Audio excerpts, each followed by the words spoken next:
আপনি কখনো পাখিদের দেখেছেন? যেভাবে মানুষ তার সন্তানকে জন্ম দেয়, পাখিরাও সন্তানদের জন্ম দেয়। আর যেই তার সন্তান এই সংসারে প্রবেশ করে, সেই পাখি তাকে আগলে রাখে, তার যত্ন করে, ওর জন্য বাসা বানায়, ওর জন্য দূর কোথাও থেকে খাবার নিয়ে আসে, নিজের ঠোঁট দিয়ে ওর মুখে খাবার খাইয়ে দেয়, সবকিছু করে। কিন্তু একটা কাজ পাখি করে, কিন্তু মানুষ কখনোই করে না। যখন পাখি মনে করে যে তার সন্তান বড় হয়ে গেছে, ওকে এবার ওরা শিখতে হবে, নিজেকেই আত্মরক্ষা শিখতে হবে, নিজের খাবার নিজেই খুঁজে আনতে হবে, তো সেই পাখি তার সন্তানকে বাসা থেকে বের করে দেয়। তারপর সেই পাখির সন্তান নিজে উড়তে শেখে, আত্মরক্ষা করতে শেখে এবং আস্তে আস্তে সে আত্মনির্ভর হয়ে ওঠে। কিন্তু মানুষ কি তার সন্তানের সাথে এটাই করে? কখনোই নয়। মানুষ তার সন্তানকে নিজের সাথে বেঁধে রাখে, সব সময় তার লালন পালনের, তার দেখাশোনার ব্যবস্থা করে রাখে, আর এটাই ভাবেন যে আমি হলাম ওর পালন কর্তা, ওর খেয়াল রাখা তো আমার কর্তব্য। কিন্তু না, এই কাজ করতে করতে উনি আস্তে আস্তে নিজেরই সন্তানের শত্রু হয়ে ওঠেন, তার বিকাশের শত্রু হয়ে ওঠেন। তাই যখন সন্তান বড় হবে তখন অবশ্যই ভালোবাসুন, কিন্তু পাখির মতো কঠোর হওয়াও প্রয়োজনীয়, তবেই তার বিকাশ হবে। ওকে নিজের কষ্ট নিজেকেই সহ্য করতে দিন, শিখতে দিন জীবনের অনুভূতি কেমন, তবেই তার বিকাশ হবে। নয়তো সেই সন্তান আজীবন আপনার জন্য বোঝা হয়ে থাকবে, আর আপনি তার বিকাশের পথে আজীবন বাধা হয়ে থাকবেন। আর আমার মনে হয় না আপনি সেটা চাইবেন, তাই তো? আসুন আমার সাথে ভালোবেসে বলুন রাধা রাধা। লক্ষ্য, পথ আর সাফল্য, এই তিনটেই একে অপরের সাথে জড়িত, কিন্তু অনেকবার মানুষ এদের ঠিকভাবে বুঝতে পারেন না। তারা ভাবেন যে যেরকম লক্ষ্য হবে সেরকমই পথ হবে, সেই মতোই লক্ষ্য কঠিন হলে পথ কঠিন হবে, লক্ষ্য সরল হলে পথও সরল হবে। যদি আপনাকে আসল সত্যের সাথে অবগত করাই, তাহলে দেখবেন সবকিছুই এর উল্টো। লক্ষ্য নিজের পথ বানায় না, পথ সেটাই যেটা আপনি স্বয়ং নির্বাচন করে আপনি নিজে বানান। সেই অনুসারেই আপনি আপনার লক্ষ্যে পৌঁছতে পারবেন। সেই জন্য জীবনে যখনই লক্ষ্যে পৌঁছানোর পথের বিষয়ে আপনি কোনো সিদ্ধান্ত নেবেন, তাহলে তা ভেবে চিন্তে নেবেন, কারণ এই পথ অত্যন্ত গুরুত্বপূর্ণ। পথ যদি শুভ হয়, তাহলে লক্ষ্য আপনা থেকেই শুভ হয়ে যায়। তাহলে আসুন আমার সাথে ভালোবেসে বলুন রাধা রাধা। এই সংসারে সাফল্য লাভ করার জন্য জ্ঞানের প্রয়োজন হয়, পরিশ্রমের প্রয়োজন হয়, দৃঢ় নিষ্ঠার প্রয়োজন হয়, নিরন্তর চেষ্টা করা প্রয়োজনীয়। কিন্তু আরো কিছু আছে যা অত্যন্ত প্রয়োজনীয় এবং গুরুত্বপূর্ণ, তা হলো ভালো বন্ধু। তাদের থাকা অত্যন্ত প্রয়োজনীয়। যদি ভালো বন্ধু থাকে, তাহলে সময় এলে তারা ঢাল হয়ে আপনাকে সুরক্ষা করবেন, সময় এলে অস্ত্রের মতো শত্রুকে সংহারও করবেন। যদি তিনি জ্ঞানী হন, তাদের মধ্যে সদ্গুণ থাকে, তাহলে এই সব গুণ আপনার মধ্যেও প্রবেশ করবে। তাহলে সাফল্যের জন্য ভালো বন্ধু পাওয়া অত্যন্ত প্রয়োজনীয়। কিন্তু শুধু বন্ধু কেন, ভালো শত্রুও থাকা প্রয়োজনীয়। এবার আপনি ভাববেন, এ আমি কি বললাম? যদি আপনার জীবনেও ভালো অর্থাৎ শক্তিশালী শত্রু থাকে, তাহলে আপনিও শক্তিশালী হতে থাকবেন। এই শত্রু আপনাকে প্রেরিত করবে আরো বেশি শক্তিশালী হয়ে ওঠার। কখনো কোনো হরিণকে দেখুন, তীব্র গতিতে দৌড়তে থাকে। কেন তীব্র গতিতে দৌড়য়? এই কারণে নয় যে কোথাও তার জন্য মধুর ঘাস অপেক্ষা করে রয়েছে, না, সে এই কারণে তীব্র গতিতে দৌড়য় কারণ সেটা না করলে তার পেছনে একটি সিংহ আছে যে ওকে নিজের ভোজন করে ফেলবে। তাই জীবনে বিপদ, সংকট, এই সবকিছুও হলো অত্যন্ত গুরুত্বপূর্ণ। তার সম্মুখীন হতে শিখুন আর আমার সাথে ভালোবেসে বলুন রাধা রাধা। ধৈর্য, এই ধৈর্য কি কোনো গুণ, কোনো অনুভূতি, কোনো দৃষ্টিভঙ্গি? জন্য ধৈর্য এক বাহন। আপনি হয়তো ভাবছেন এই কেমন বাহন?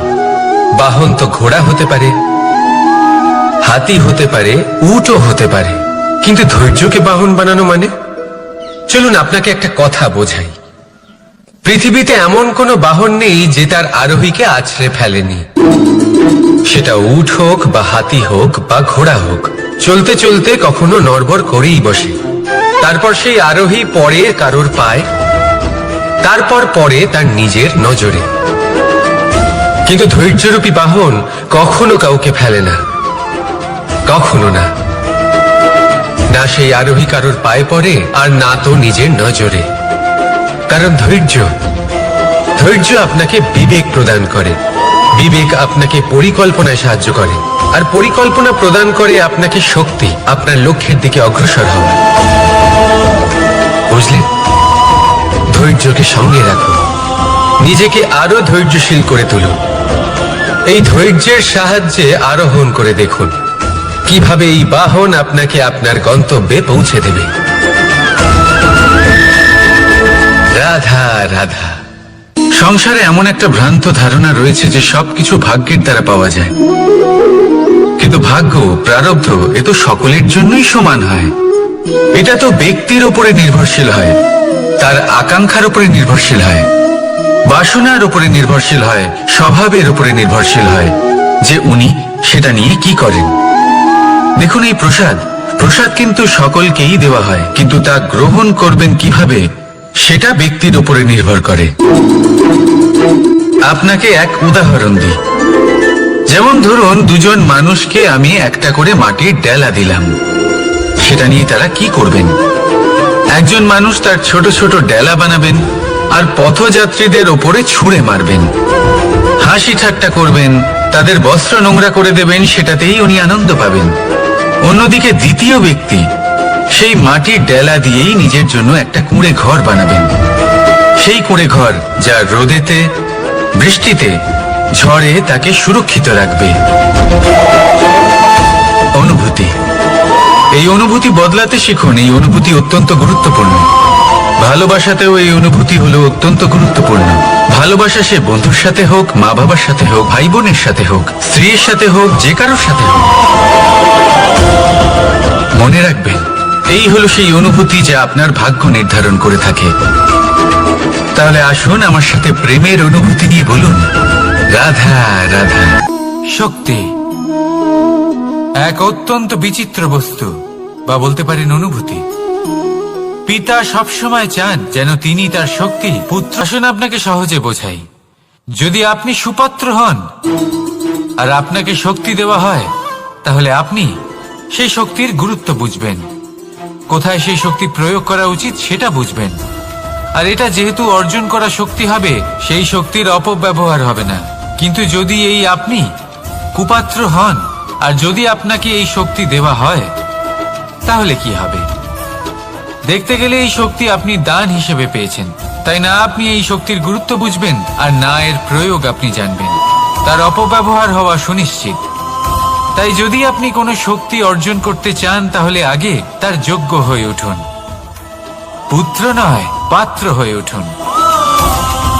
আর আমার সাথে ভালোবেসে বলুন, রাধা রাধা। কথায় আছে, প্রত্যেক পুত্র তার পিতার প্রতিচ্ছবি হয়, আর সমস্ত প্রতিচ্ছবি চায় যেন সে তার অস্তিত্ব প্রাপ্ত করতে পারে। পুত্র চায় সে যেন তার পিতার মতো হয়, বা কখনো কখনো তার থেকেও শ্রেষ্ঠ হয়। সেটা কোনো অনুচিত ব্যাপার নয়। অনুচিত তখন হয় যখন পুত্র নিজের পিতার মতো হবার স্বপ্ন পূরণ করতে গিয়ে বা তার থেকেও শ্রেষ্ঠ হওয়ার স্বপ্ন পূরণে অনুচিত পথের আশ্রয় নেয়। কারণ তারপরে সে তার পিতার গুণগুলি আত্মসাৎ করতে চায় না। সে শুধুই এটা চায় যে সংসারের চোখে যেন আমি শ্রেষ্ঠ প্রমাণিত হই। এটা অনুচিত। সংসারে এমন অনেক মানুষ আছেন যারা এই কারণে শ্রেষ্ঠ হবার চেষ্টা করেন যাতে তার পরিবারের, তার পিতার সম্মান বৃদ্ধি পায়। এমনও মানুষ থাকেন, আর এটাই হলো পার্থক্য উদ্দেশ্যের। মনে রাখবেন, যদি আপনার উদ্দেশ্য শুভ হয় তাহলে পথও শুভ হবে, যদি আপনার উদ্দেশ্য অশুভ হয় তাহলে পথও অশুভ হবে। তাহলে নিজের পিতার মতো হবার চেষ্টা অবশ্যই করুন, তার থেকেও শ্রেষ্ঠ হওয়ার চেষ্টা অবশ্যই করুন, কিন্তু মনে রাখবেন আপনার সংকল্প আর আপনার উদ্দেশ্য এই দুই শুভ হওয়া উচিত। তাহলে আসুন আর আমার সাথে ভালোবেসে বলুন, রাধা রাধা। শক্তি শক্তি অর্জন করা এতটা কঠিন নয় যতটা শক্তি লাভ করার পরে সেই শক্তি সামলানো কঠিন হয়। কারণ যেই মানুষ শক্তি লাভ করে তার মনে গর্ববোধ জন্মায়, জন্মায় অহংকার, জন্মায় জেদ। তাই শক্তি প্রাপ্ত করার সাথে বিনম্র থাকাও অত্যন্ত আবশ্যক। আর এটা আমাদের শেখা উচিত বৃক্ষের থেকে। বৃক্ষ যা আমাদের ফল দেয়, বৃক্ষ যা যত ফল দেয় ততটাই ঝুঁকে যায়। আমরা পাথর মারি ওই বৃক্ষের থেকে ফল প্রাপ্ত করার জন্য। সেই পাথরের মার সহ্য করেও বৃক্ষ আমাদের ফল দেয়। কোনো গর্ববোধ নেই, কোনো অহংকার বোধ নেই। আর সেই জন্য এই বৃক্ষের পুজো করা হয়। এটাই হলো মাহাত্ম্য শক্তির সাথে বিনম্রতার। যদি এই শক্তি সৃজন করে থাকে, সাহায্য করে থাকে, সম্বল হয়ে থাকে, তবেই সেই শক্তি উপযুক্ত। আর নয়তো সেই শক্তি একদিন আপনাকে আসক্ত অবশ্যই করবে। তাহলে শক্তি অবশ্যই অর্জন করুন, কিন্তু তার সাথে সেই শক্তি সামলানোর মতো বিবেকও আপনাকে অবশ্যই জাগ্রত করতে হবে।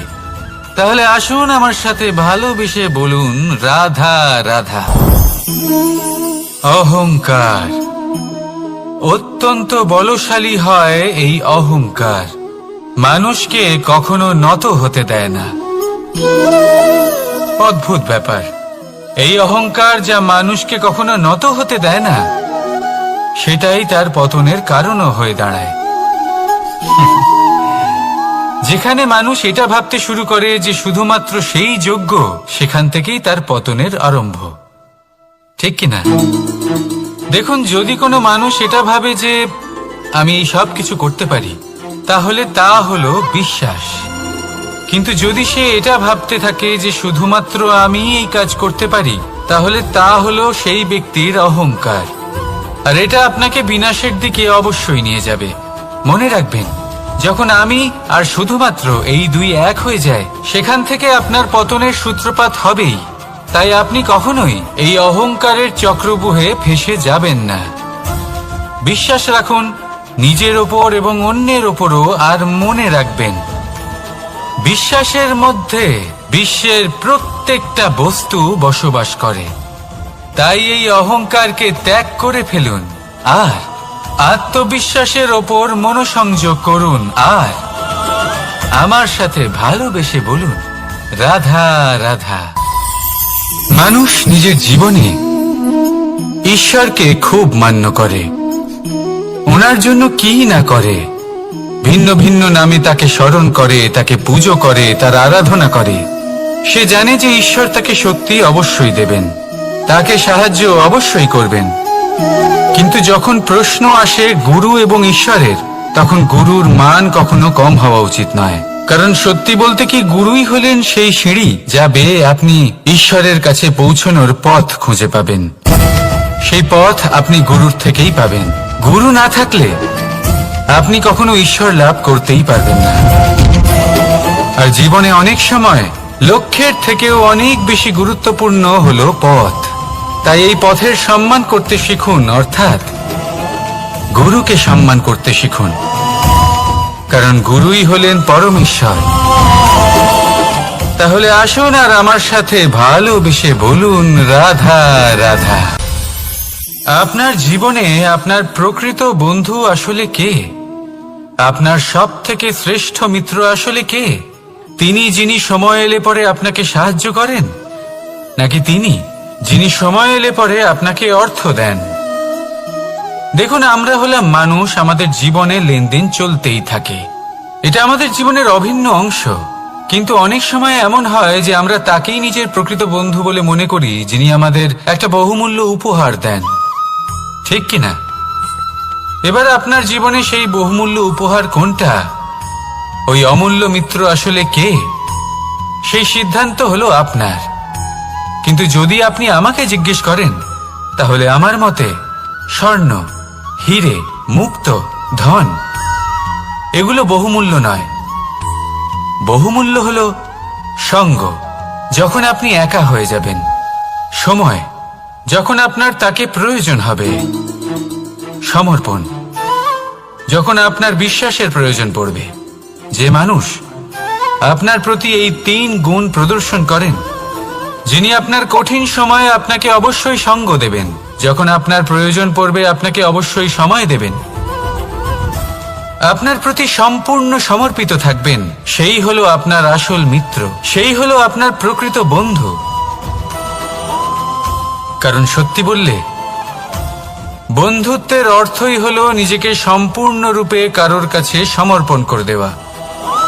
তাই আপনার সেই বন্ধুর জন্য নিজের প্রাণ উজাড় করে দিন, আর ভালোবেসে বলুন, রাধা রাধা। সংকট, সমস্যা, বিপদ এগুলো তো সকলের জীবনেই আসে। অনেক সময় এমন হয় যে মানুষের জীবনে যখন এমন কোনো বিপদ আসে, তখন সে ভয়ভীত হয়ে পড়ে, চিন্তিত হয়ে পড়ে, নিরাশ হয়ে যায়। কিন্তু আমি আপনাকে একটা সত্যি কথা বলি, যে আমাদের ব্যক্তিত্বের বিকাশের জন্য, আমাদের নিজেদের লক্ষ্যে পৌঁছে দেবার জন্য এই সংকট, এই সমস্যা এগুলো অত্যন্ত গুরুত্বপূর্ণ। আর এর উদাহরণ আমি নয়, বরং প্রকৃতি স্বয়ং দেবে। আপনি নিজেই ধরিত্রী মাতাকে দেখে নিন। ধরিত্রী মাতা সূর্যের তাপ সহ্য করেন কেন? যাতে পৃথিবীতে যে জল রয়েছে তা বাষ্পে পরিণত হয়ে ওপরে উঠে মেঘ হয়, আর পৃথিবীতে বর্ষা হয়ে ফিরতে পারে, নতুন জীবন দান করে। আর অন্যদিকে পাতা ঝরার মরশুমে কোনো বৃক্ষকে দেখুন, পাতা ঝরার মরশুমে সমস্ত পাতা ঝরে যায়, তারপরে সেই গাছে নবনির্মাণ হয়, নতুন পাতা জন্মায়, সেই গাছ আবার ভরে ওঠে, সবুজে সবুজ হয়ে ওঠে। সেইভাবেই আপনার জীবনেও সংকট এবং সমস্যা এগুলো তো আসতেই থাকবে, কিন্তু আপনার এগুলিকে ভয় পেলে চলবে না, পিছু হটলে চলবে না, নিরাশ হলে চলবে না, বরং দৃঢ়তার সাথে, সাহসের সাথে তার সম্মুখীন হতে হবে। যদি আপনি এটা করতে শিখে যান, তাহলে আপনি দেখবেন যে এই সমস্যা, এই সংকট, এই বিপদ আপনাকে শক্তি প্রদান করবে। আসুন আমার সাথে ভালোবেসে বলুন, রাধা রাধা। প্রকাশ কার মধ্যে থাকে? সূর্য। শীতলতা কার মধ্যে থাকে? চন্দ্রমার মধ্যে। এবার যদি সূর্যের মধ্যে প্রকাশ না থাকে কি হবে? অন্ধকার। যদি চন্দ্রমার মধ্যে শীতলতা না থাকে তাহলে কি হবে? মহা অন্ধকার। সবকিছু অন্তরে আছে, শুভভাব আর সত্যতা প্রত্যেকটা মানুষের অন্তরের মধ্যে থাকবেই থাকবে। যদি এটা না থাকে তাহলে জেনে রাখুন কিছুই নেই। যেমন একটা প্রদীপ যা জ্বলছে, যা প্রকাশ দিচ্ছে, অন্ধকারে আমাদের পথ প্রদর্শন করছে। কেন জ্বলে? কারণ ওর মধ্যে একটা সলতে আছে যা জ্বলছে। সলতে কেন জ্বলে? কারণ তার ভিতর ঘি আছে যা ওই সলতেকে জ্বলতে সাহায্য করে। সবকিছুই আমাদের মনের ভিতরেই রয়েছে, ভালো ভাব এবং সততাও। এই নিয়েই কর্ম করতে থাকুন আর জীবনের সামনে এগোতে থাকুন। সমস্ত জীবন আলোকিত হয়ে উঠবে। আসুন আর আমার সাথে ভালোবেসে বলুন, রাধা রাধা। পৌঁছানো অত্যন্ত কঠিন হয়। কেউ ভাবেন যে কেন এত কঠিন হয়, কেন এত কষ্ট করতে হয় লক্ষ্যে পৌঁছানোর জন্য। এই লক্ষ্য সরলভাবে কেন আমার কাছে চলে আসে না? চলুন আপনাকে একটা কথা বলি, যদি আপনার লক্ষ্য কঠিন না হয় তাহলে তাকে পাওয়া আপনার পক্ষে অসম্ভব হয়ে উঠবে। লক্ষ্যে পৌঁছানোর এই রাস্তায় আপনি যে কড়া রোদের সম্মুখীন হন, যার থেকে আপনি দূরে পালাতে চান, সেই রোদ আপনাকে প্রেরণা যোগায় যে আপনি এগোতে থাকুন। ভাবুন একজন যাত্রী যে কিনা নিজের লক্ষ্যের দিকে যাচ্ছেন, সেই পথে উনি যদি একটু ছায়া পেয়ে যান আর উনি ওখানে বিশ্রাম নেন, তাহলে তার সাথে তার ভাগ্য গভীর নিদ্রায় সেখানে বিলীন হয়ে যায়। তাই পরিশ্রমের করা রোদের থেকে কখনো দূরে পালাবেন না। জীবনে শুধু সামনে এগোতে থাকুন দৃঢ়তার সাথে। আর লক্ষ্য সরল হোক, কঠিন হোক বা অত্যাধিক কঠিন হোক, একটা কথা মনে রাখবেন, যে জীবনের লক্ষ্যে পৌঁছতে পেরেছে সে লক্ষ্য প্রাপ্তির জন্য আফসোস কখনোই করে না। রাধা রাধা। এই সংসারে সাফল্য লাভ করার জন্য জ্ঞানের প্রয়োজন হয়, পরিশ্রমের প্রয়োজন হয়, দৃঢ় নিষ্ঠার প্রয়োজন হয়, নিরন্তর চেষ্টা করা প্রয়োজনীয়। কিন্তু আরো কিছু আছে যা অত্যন্ত প্রয়োজনীয় এবং গুরুত্বপূর্ণ। তা হলো ভালো বন্ধু। তাদের থাকা অত্যন্ত প্রয়োজনীয়। যদি ভালো বন্ধু থাকে তাহলে সময় এলে তারা ঢাল হয়ে আপনাকে সুরক্ষা করবেন। সময় এলে অস্ত্রের মতো শত্রুকে সংহারও করবেন। যদি তিনি জ্ঞানী হন, তাদের মধ্যে সদ্গুণ থাকে, তাহলে এই সব গুণ আপনার মধ্যেও প্রবেশ করবে। তাহলে সাফল্যের জন্য ভালো বন্ধু পাওয়া অত্যন্ত প্রয়োজনীয়। কিন্তু শুধু বন্ধু কেন, ভালো শত্রুও থাকা প্রয়োজনীয়। এবার আপনি ভাববেন, আমি কি বললাম? যদি আপনার জীবনেও ভালো অর্থাৎ শক্তিশালী শত্রু থাকে, তাহলে আপনিও শক্তিশালী হতে থাকবেন। এই শত্রু আপনাকে প্রেরিত করবে আরো বেশি শক্তিশালী হয়ে ওঠার। কখনো কোনো হরিণকে দেখুন, তীব্র গতিতে দৌড়তে থাকে। কেন তীব্র গতিতে দৌড়ে? এই কারণে নয় যে কোথাও তার জন্য মধুর ঘাস অপেক্ষা করে রয়েছে, না। সে এই কারণে তীব্র গতিতে দৌড়য় কারণ সেটা না করলে তার পেছনে একটি সিংহ আছে যে ওকে নিজের ভোজন করে ফেলবে। তাই জীবনে বিপদ, সংকট, এই সবকিছুও হলো অত্যন্ত গুরুত্বপূর্ণ। তার সম্মুখীন হতে শিখুন আর আমার সাথে ভালোবেসে বলুন, রাধা। লক্ষ্যে পৌঁছানো অত্যন্ত কঠিন হয়। কেউ ভাবেন যে কেন এত কঠিন হয়, কেন এত কষ্ট করতে হয় লক্ষ্যে পৌঁছানোর জন্য। এই লক্ষ্য সরলভাবে কেন আমার কাছে চলে আসে না?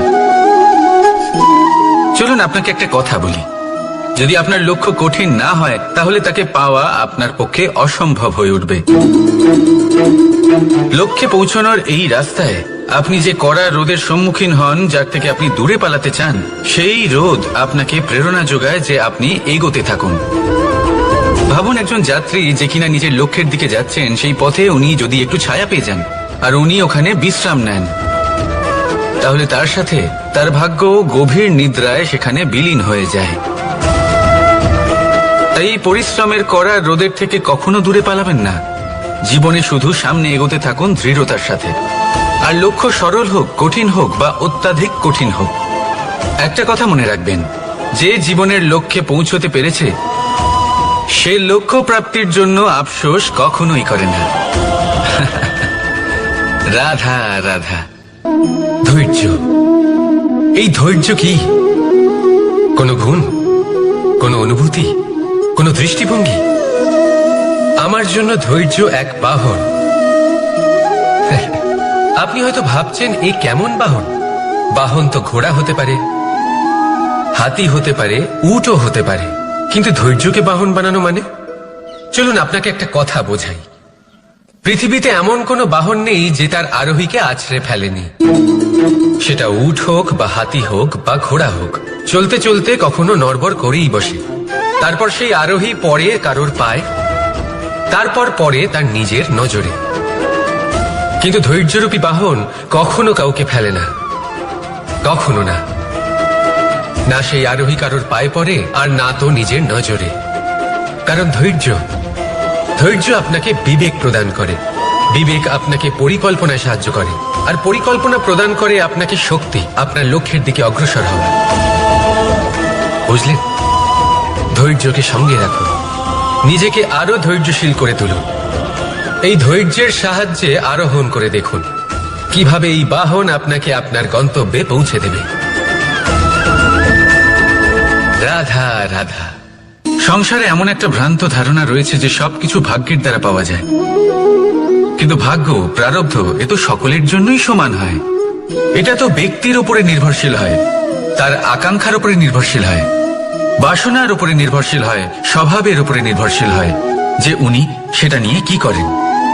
দেখুন, এই প্রসাদ কিন্তু সকলকেই দেওয়া হয়, কিন্তু তা গ্রহণ করবেন কিভাবে সেটা ব্যক্তির উপরে নির্ভর করে। আপনাকে এক উদাহরণ দিই। যেমন ধরুন, দুজন মানুষকে আমি একটা করে মাটির ডেলা দিলাম, সেটা নিয়ে তারা কি করবেন? একজন মানুষ তার ছোট ছোট ডেলা বানাবেন আর পথযাত্রীদের ওপরে ছুঁড়ে মারবেন, হাসি ঠাট্টা করবেন, তাদের বস্ত্র নোংরা করে দেবেন, সেটাতেই উনি আনন্দ পাবেন। অন্যদিকে দ্বিতীয় ব্যক্তি সেই মাটির ডেলা দিয়েই নিজের জন্য একটা কুঁড়ে ঘর বানাবেন। সেই কুঁড়ে ঘর যা রোদেতে, বৃষ্টিতে, ঝড়ে তাকে সুরক্ষিত রাখবে। অনুভূতি, এই অনুভূতি বদলাতে শিখুন। এই অনুভূতি অত্যন্ত গুরুত্বপূর্ণ। ভালোবাসাতেও এই অনুভূতি হলো অত্যন্ত গুরুত্বপূর্ণ। ভালোবাসা সে বন্ধুর সাথে হোক, মা বাবার সাথে হোক, ভাই বোনের সাথে হোক, স্ত্রীর সাথে হোক, যে কারোর সাথে হোক। মনে রাখবেন, এই হলো সেই অনুভূতি যা আপনার ভাগ্য নির্ধারণ করে থাকে। তাহলে আসুন আমার সাথে প্রেমের অনুভূতি নিয়ে বলুন, রাধা রাধা। লক্ষ্য, পথ আর সাফল্য, এই তিনটেই একে অপরের সাথে জড়িত, কিন্তু অনেকবার মানুষ এদের ঠিকভাবে বুঝতে পারেন না। তারা ভাবেন যে যেরকম লক্ষ্য হবে সেরকমই পথ হবে, সেই মতোই লক্ষ্য কঠিন হলে পথ কঠিন হবে, লক্ষ্য সরল হলে পথও সরল হবে। যদি আপনাকে আসল সত্যের সাথে অবগত করাই, তাহলে দেখবেন সবকিছুই এর উল্টো। লক্ষ্য নিজের পথ বানায় না, পথ সেটাই যেটা আপনি স্বয়ং নির্বাচন করে আপনি নিজে বানান। সেই অনুসারেই আপনি আপনার লক্ষ্যে পৌঁছতে পারবেন। সেই জন্য জীবনে যখনই লক্ষ্যে পৌঁছানোর পথের বিষয়ে আপনি কোনো সিদ্ধান্ত নেবেন, তাহলে তা ভেবে চিন্তে নেবেন, কারণ এই পথ অত্যন্ত গুরুত্বপূর্ণ। পথ যদি শুভ হয়, তাহলে লক্ষ্য আপনা থেকেই শুভ হয়ে যায়। তাহলে আসুন আমার সাথে ভালোবেসে বলুন, রাধা রাধা।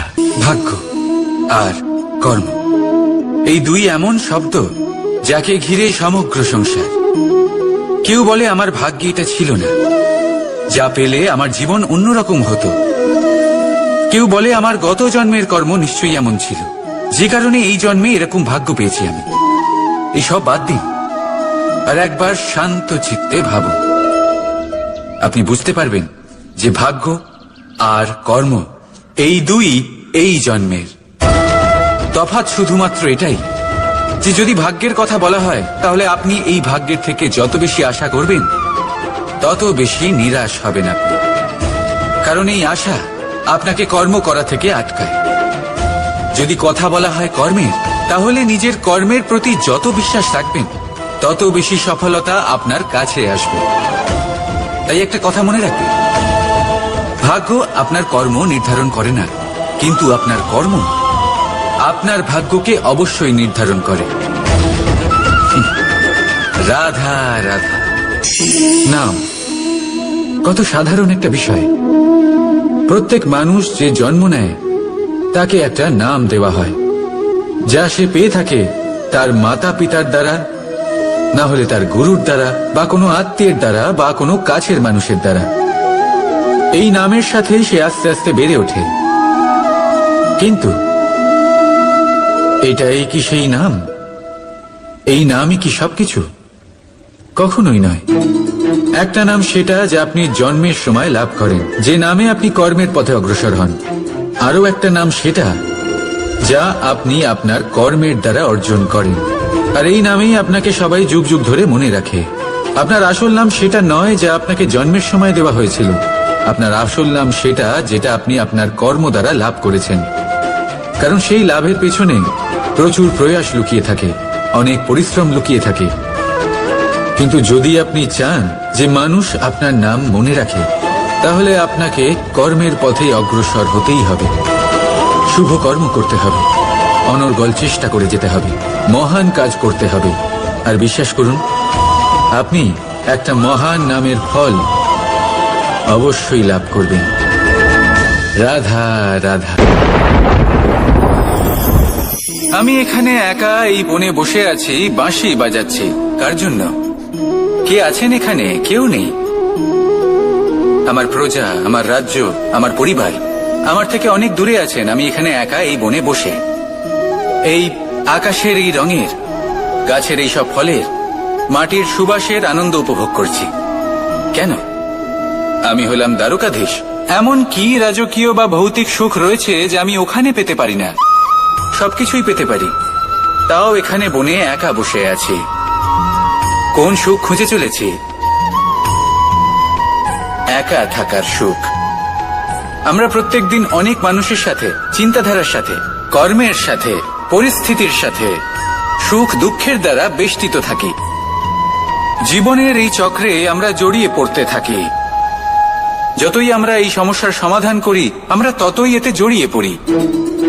আমরা এতটাই জড়িয়ে পড়ি যে যখন আমরা আয়নায় নিজেদের দেখি, তখন আমরা নিজেদের চিনতেই পারি না। এমন মনে হয় যেন আমরা নিজেদের হারিয়ে ফেলেছি। সেই জন্য প্রত্যেক দিন আপনি কিছু সময় নিজের সাথে কাটান একান্তে। এটা অত্যন্ত আবশ্যক। নিজের অস্তিত্বের গভীরে গিয়ে দেখতে শিখুন, নিজেকে বুঝুন। অদ্ভুত শান্তির অনুভূতি হবে। যেমন এই বায়ু, এই বৃক্ষ, এই পুষ্প, এই নিসর্গ, এদের মতো আপনিও কখনো একলা হতে শিখুন। কখনো নিসর্গের একটা অংশ হয়ে দেখুন। এই মন প্রসন্ন হয়ে বলবে, রাধা। একবার একটা শেয়াল বনে বিচরণ করছিল। ও একটা ছোট্ট শাবক দেখতে পেল। ও ভাবলো, আজ একেই আমি খাবার হিসেবে গ্রহণ করব। আশেপাশে দেখলো কেউ দেখছে না তো, কেউ ছিল না। আর সেই শাবকের ওপর আক্রমণ করলো, যা হলো একটা ঘোর অপরাধ। বনের নিয়ম অনুসারে আপনি কখনোই শাবকের ওপর আক্রমণ করতে পারেন না। তারপর এই খবরটা যখন রাজা সিংহ জানতে পারলেন, সভার আয়োজন করলেন। কিন্তু সেখানে শেয়াল বলল, আমি তো এরকম কিছু করিনি। কিন্তু যদি আপনি এরকম বলেন, কোনো প্রমাণ দিন, এর কোনো সাক্ষী আছে? তখন রাজা সিংহ পেঁচাকে ডেকে পাঠালেন, যে সেই মুহূর্তে বৃক্ষের শাখার ওপর বসেছিল। সে সব কিছু দেখেছিল। পেঁচা সব সত্যি কথা বলল, আর শেয়ালকে মৃত্যুদণ্ড দেয়া হলো। এবার এই কাহিনী আমি আপনাকে কেন শোনালাম? কারণ মানুষও কখনো কখনো এরকম কর্ম করেন যা শিয়াল করেছে। এটা ভাবেন কেউ দেখছে না, যখন আমি অনুচিত কর্ম করতেই পারি। কিন্তু না, আপনি যাই করুন না কেন, কেউ না কেউ অবশ্যই তা দেখছে। কোনো ব্যক্তি না হলেও কোনো প্রাণী, না হলে কোনো যক্ষ বা দেব বা প্রেত। যদি এনারা কেউ না দেখেন, তাহলে ধরিত্রী মাতা দেখেন, যেখানে দাঁড়িয়ে আপনি সেই কর্ম করছেন, তাই না? তাই একটা কথা সবসময় মনে রাখবেন, কে দেখছেন কে দেখছেন না সেই বিষয়ে ভাবা ছেড়ে দিন। এটা খুব সহজ কথা। আপনি যদি উচিত কর্ম করেন, উচিত ফল পাবেন। যদি অনুচিত কর্ম করেন, তাহলে আপনি অনুচিত ফল অবশ্যই পাবেন। সেই জন্য উচিত পথে চলতে থাকুন, উচিত কর্ম করতে থাকুন, আর আমার সাথে ভালোবেসে বলুন, রাধা রাধা। বাহ, পুষ্পের সুবাস আমার খুব ভালো লাগে। অত্যন্ত সুন্দর হয় এই পুষ্প। এইভাবে চারিদিকে পুষ্প দেখে মন আনন্দিত হয়ে ওঠে। এবার আপনারা ভেবে দেখুন, আমার চারিদিকে পুষ্প নয়, আগুন আছে। তাহলে কি হবে? আমার শরীর কি জ্বলে যাবে না? অবশ্যই জ্বলবে। শরীরকে কি আগুনের তাপ সহ্য করতে হবে না? অবশ্যই সহ্য করতে হবে। এটাই হলো প্রকৃতির নিয়ম।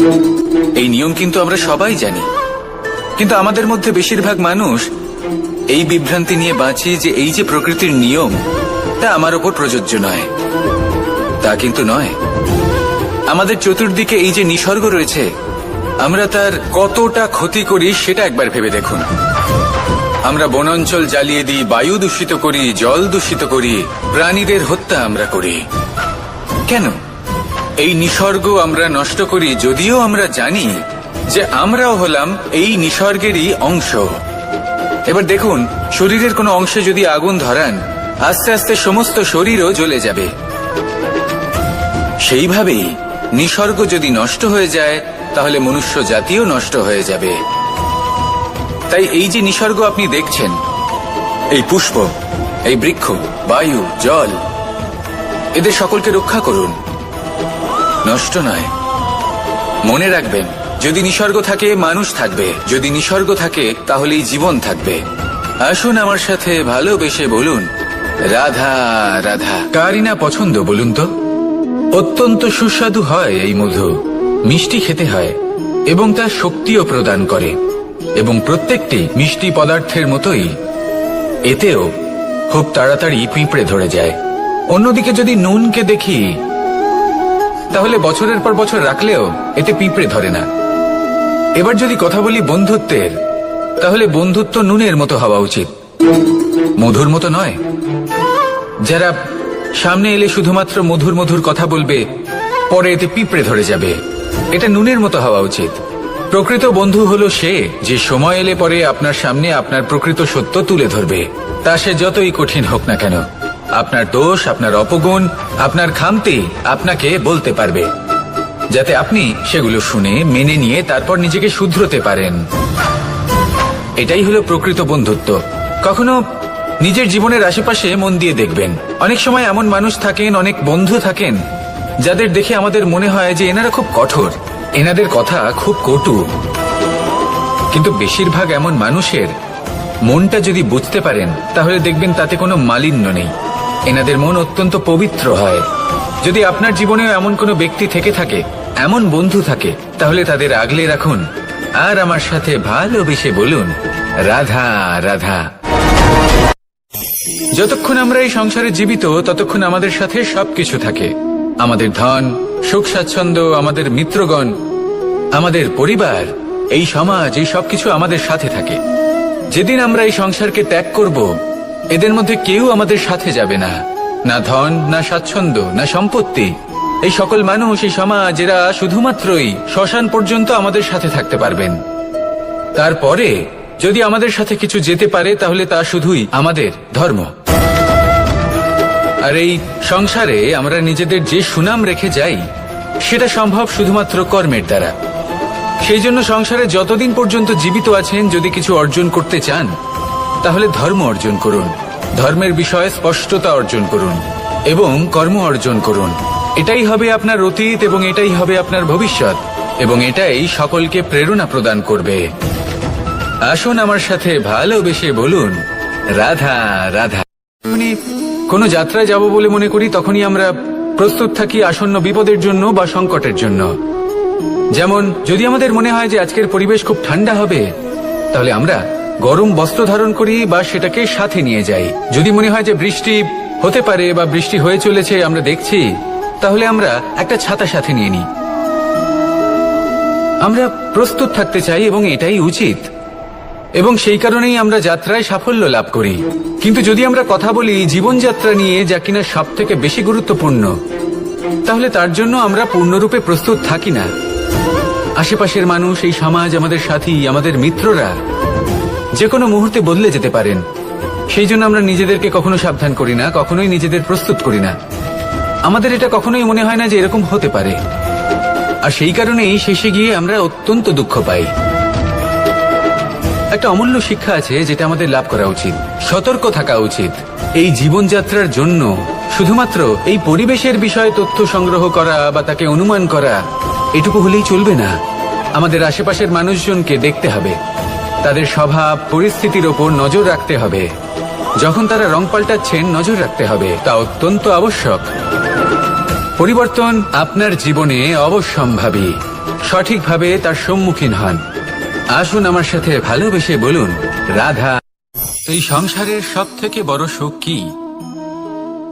কেউ বলবেন নিজের লক্ষ্য প্রাপ্ত করা, কেউ বলবেন ধন উপার্জন করা, কেউ বলবেন নিদ্রাই সব থেকে বড় সুখ, কেউ বলবেন রাজ্য লাভ করা, আবার কেউ বলবেন মাতার হাত থেকে খাবার খাওয়া, আদি ইত্যাদি। কিন্তু যদি সত্যি কথা বলি, এই সংসারের সব থেকে বড় সুখ হলো সেবা করা। কখনো কাউকে সেবা করে দেখুন, এই সেবা দ্বারা অন্য কোনো মানুষের আশীর্বাদ লাভ করাতেই সুখ রয়েছে। আপনার সেবা ভাব দ্বারা যখন কোনো মানুষ নিজের অন্তরাত্মা থেকে আপনাকে আশীর্বাদ করে, তার থেকে বড় সুখ আর কিছুই নেই। কারণ প্রত্যেক মানুষের মধ্যে ঈশ্বর বাস করেন। নরের সেবাই হলো নারায়ণের সেবা। নিষ্কাম সেবা করাই হলো সব থেকে বড় সুখ। তাই নিজের অন্তরে সেবার এই ভাব জাগ্রত করুন। যে সুখের কথা আমি বলছি, সেই সুখ অনুভব করেই দেখুন। এই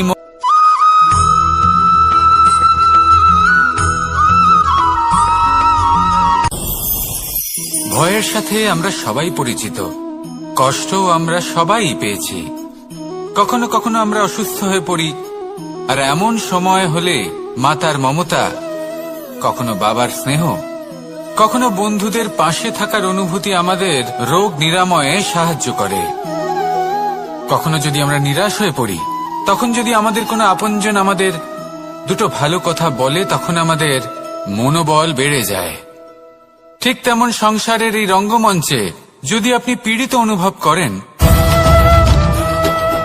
কিছু শুভ কথা আলোচনা করুন, কিছু স্তুতি গান করুন, কিছু মুহূর্তের জন্য হলেও নিজের ইষ্টদেবের কথা স্মরণ করুন আর প্রার্থনা করুন।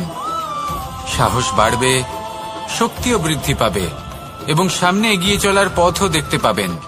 তখন এই মন প্রসন্ন হয়ে বলবে, রাধা রাধা।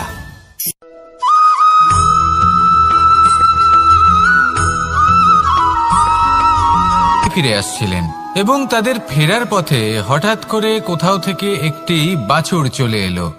এই দুই বোন ভয়ভীত হয়ে গেলেন আর তাদের হাত থেকে সেই আটা পড়ে গেল, মাটিতে মিশে গেল। এবার এই পুরো ঘটনাক্রমে যদি কারোর বিন্দুমাত্র লাভ হয়ে থাকে, বিন্দুমাত্র আনন্দ পেয়ে থাকে, তাহলে সে কে? সেই ছোট বোন, যিনি মাঝে মাঝেই গমের দানা তুলছিলেন এবং খাচ্ছিলেন।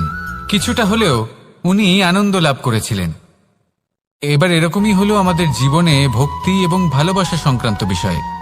মানুষ নিজের জীবনের দৈনিক কাজে এতটাই ব্যস্ত হয়ে পড়েন, প্রত্যেকদিন শুধু কাজ কাজ কাজ কাজ করতে থাকেন, আর তাতে ভক্তি এবং ভালোবাসার জন্য সময় বার করতেই পারেন না। দেখুন, জীবনে ভক্তি আর প্রেমের এই যে ছোট ছোট মুহূর্ত আছে, এগুলো যদি আপনি যাপন করতে পারেন, তাহলে তাতেই আপনি তৃপ্তি লাভ করবেন। বাকি সবই আপনার ব্যর্থ বলেই মনে হবে। জীবনে যখনই আপনি কোনো কাজ করবেন, ঈশ্বরের প্রতি সমর্পিত হয়ে সেই কাজ করুন। আর যখনই সময় পাবেন, তাহলে সেই সময় নিজের আপনজনদের দিন, যাদের আপনি ভালোবাসেন। তাদের প্রতি যত্নবান হন, তাদের শুভাকাঙ্ক্ষী হন। এই প্রেম আর ভক্তির ছোট ছোট মুহূর্তগুলো আপনার জীবনকে চরিতার্থ করে তুলবে। আসুন আমার সাথে ভালোবেসে বলুন, রাধা রাধা।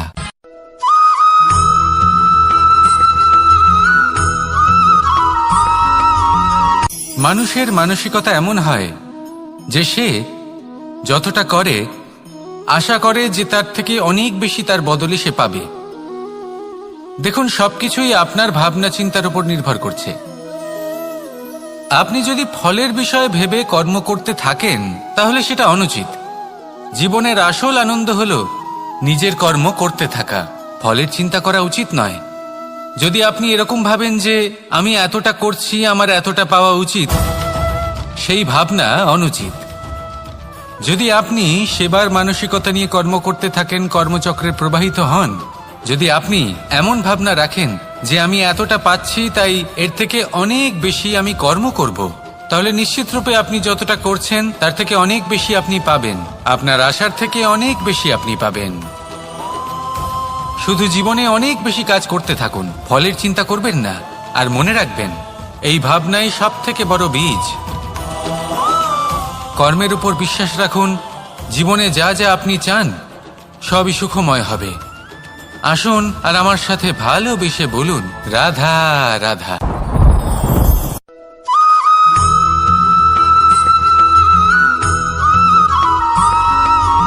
যায় না, তাই না? মানুষ যখন হিরে নিজের হাতে নেয়, তখন সবার আগে কি খোঁজে? দর্পণ, যাতে তার মধ্যে দিয়ে দেখে সে বুঝতে পারে যে সেই হিরে আদৌ তার শোভাবর্ধন করছে কিনা, তাকে ভালো দেখাচ্ছে কিনা, প্রসাধনের জন্য সেটা ব্যবহার করা ঠিক হবে কিনা। অর্থাৎ হীরের উপস্থিতিতে দর্পণের গুরুত্ব কম হলো না। দর্পণের কারণে হীরের মূল্য বোঝা গেল। আমাদের জীবনেও ঠিক এরকমই ঘটে। আপনারা যদি সংসারে নিজের আশেপাশে দেখেন, এমন অনেক মানুষ দেখতে পাবেন যারা নিজেদের ক্ষেত্রে মহান স্থানে পৌঁছেছেন, নিপুণ এবং শ্রেষ্ঠ হয়ে থাকেন, তাহলে নিজেকে ছোট মনে করবেন না। আসুন আর আমার সাথে ভালোবেসে বলুন, রাধা রাধা।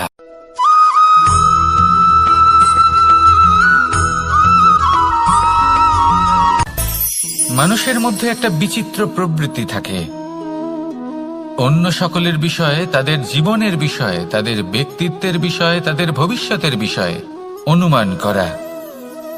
এটা হলো অনুচিত। কারোর অতীতকালকে দেখে লোকে ভবিষ্যৎ বলে দিতে পারেন, বর্তমানকে দেখে ভবিষ্যতের বিষয়ে অনুমান করে ফেলেন। উদাহরণ দিতে হলে বলবো, কোনো দাসকে দেখুন, ওকে দেখে লোকে বলে যে ওর ভবিষ্যৎ সেটাই হতে পারে, অনুমান করে ফেলেন। আর এই রাজাকে দেখুন, উনি তো কত সুখী হবেন, উনি তো জগতের সব থেকে অধিক সুখী মানুষ, কত সুখ সুবিধা আছে ওনার কাছে, ধারণা করে ফেলেন। তবে সত্য তো এটাই যে কারোর ব্যক্তিত্বের বিষয়ে, তাদের ভবিষ্যতের বিষয়ে আপনি পূর্ণ সত্য কখনোই বলতে পারবেন না, শুধু অনুমান করতে পারবেন। আর এই অনুমান করে সত্যি কোনো লাভ হয় না, কারণ এই কাল সেটা হলো অত্যন্ত শক্তিশালী। কালো থেকে কালোতর কয়লাকেও হিরেতে পরিণত করতে পারে, অনেক বড় বড় রাজাকেও বিদূষক বানিয়ে ফেলতে পারে এক মুহূর্তেই। তাহলে আপনি অনুমান করে কি লাভ? কি পেলেন অনুমান করে? সেই জন্য কারোর বিষয়ে কোনো অনুমান করবেন না, তার ভবিষ্যতের বিষয়ে অনুমান করতে যাবেন না, কারোর বিষয়ে কোনো ধারণা করে নেবেন না। কিছু করতে হলে ভালোবাসুন, সবার মধ্যে ভালোবাসা ছড়ান, সবার মধ্যে ধন্যাত্মক ভাব ছড়ান। এই মন প্রসন্ন হয়ে বলবে, রাধা রাধা।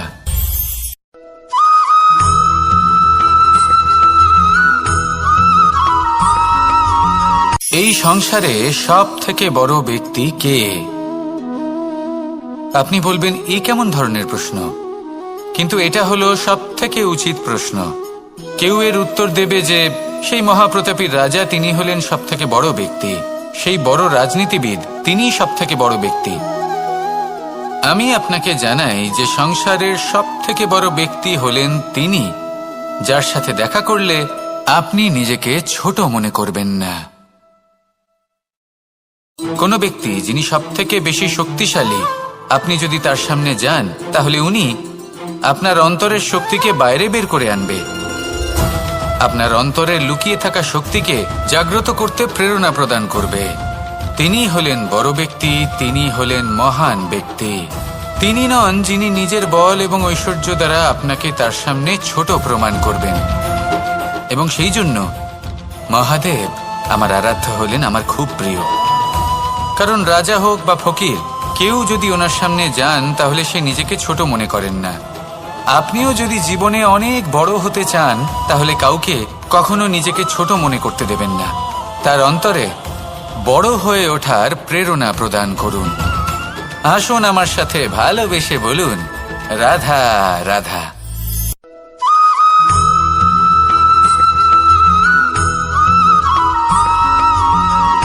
জীবন কিসের উপর নির্ভরশীল? ধনের ওপর? বৈভবের অনুভব যদি আপনি করতে চান, তাহলে তা পাবেন শুধু একতার দ্বারা, সংগঠনের দ্বারা। যদি আপনাকে উদাহরণ দিই, নিজের এই হাতটাকে দেখুন, 5টা আঙুল রয়েছে। কোনো একটা বস্তুকে নিজের একটা আঙুল দ্বারা তুলে ধরার চেষ্টা করে দেখুন, বড়ই কষ্ট হবে। তখন আপনি বুঝতে পারবেন, যখন এই 5টি আঙুল একত্রিত হয়, তখন কোনো কাজ কতটা সহজ হতে পারে। এটাই হলো শক্তি, একতার। সব থেকে ভালো উদাহরণ যদি আপনাকে দিই, তাহলে বাঁশি। এই বাঁশি থেকে অত্যন্ত মধুর সুর নির্গত হয়, যা সবার মন প্রসন্ন করে দেয়। এই কথা সত্যি। কিন্তু এই বাঁশি আমি একটা বা দুটো আঙুল দিয়ে বাজাতে পারবো না, আমাকে প্রত্যেকটা আঙুল ব্যবহার করতেই হবে। তবেই এর থেকে মধুর সুর নির্গত হবে, যা সকলকে প্রসন্ন করবে। ঠিক কিনা? ঠিক এইভাবেই যদি আপনি চান যে আপনার জীবনরূপী বাঁশি থেকেও মধুর সুর নির্গত হোক বা সবার মনকে প্রসন্ন করে তুলুক, তাহলে আপনাকেও জীবনে একতা নিয়ে আসতেই হবে। আপনি একাও কর্ম করতে পারেন, পথ চলতেও পারেন, সামনেও এগোতে পারেন, সাফল্যও লাভ করতে পারেন। কিন্তু যখন সকলে একসাথে এগোবেন, সেই পথে চলবেন, সেই কর্মই করবেন, তখন লক্ষ্যে অবশ্যই পৌঁছবেন, সাফল্য অবশ্যই লাভ করবেন। কিন্তু সেই সাফল্য এবং তার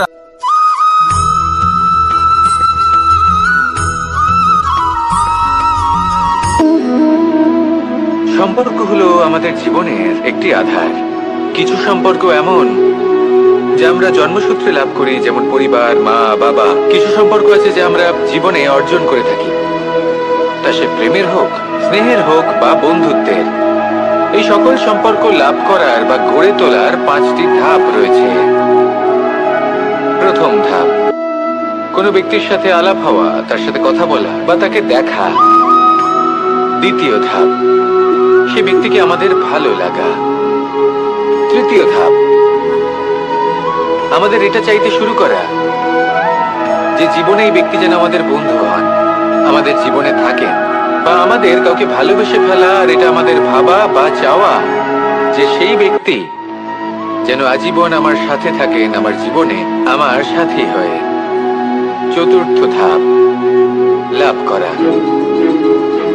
এবার এই ধাপটি অনেক মানুষের পক্ষেই খুবই সরল হয়, বড়ই সরল ভাবে নিজেদের সঙ্গীকে লাভ করে থাকেন। কিছু মানুষের জন্য এই ধাপ অত্যন্ত কঠিন হয়ে থাকে। অনেক প্রতিকূল পরিস্থিতির উপর জয়লাভ করে তারা সঙ্গীকে লাভ করেন, কিন্তু লাভ অবশ্যই করেন। এরপরে আসে পঞ্চম, অন্তিম এবং সব থেকে গুরুত্বপূর্ণ ধাপ। সেটা হলো সেই সম্পর্ক পালন করা। এটা হলো এমন এক বিষয় যা প্রত্যেক মানুষের শেখা উচিত।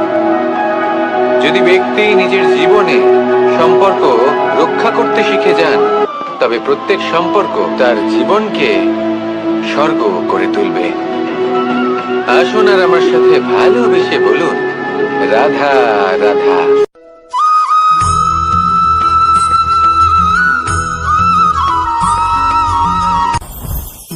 জীবনে কিছু শেখা অত্যন্ত গুরুত্বপূর্ণ। এবার কি কি শিখতে হবে সেই সব শেখানোর জন্য অনেক শিক্ষক রয়েছেন, কিন্তু কি শিখবেন না আর কি করবেন না এটা আমাদের নিজের অভিজ্ঞতা দিয়ে শিখতে হয়। কিন্তু তার মানে এটা নয় যে যদি আপনাকে শিখতে হয় যে আগুনের তাপ কতটা, আপনাকে আগুনের মধ্যে হাত দিতে হবে। না, অন্য কারোর অভিজ্ঞতা দ্বারাও শিখতে পারেন। প্রশ্ন শুধুমাত্র একটাই যে আপনি কি শিখতে চান নাকি চান না। যদি আপনি এটাই ভাবেন যে আমি শুধুই নিজের অভিজ্ঞতা দ্বারাই শিখতে চাই, তাহলে জীবনকাল ছোট মনে হবে, অনেক কিছুই শিখতে পারবেন না। তাই নিজের সাথে সাথে বড়দের অভিজ্ঞতা দ্বারাও শেখা শুরু করে দিন। এই সংসারের অভিজ্ঞতা দ্বারা শিখতে শুরু করে দিন। আর এটা নিশ্চিত রূপে শেখা আবশ্যক যে কখন কি করবেন না, কোথায় থামতে হবে আর কোথায় থামবেন না। তাহলে আসুন আর আমার সাথে ভালোবেসে বলুন, রাধা রাধা।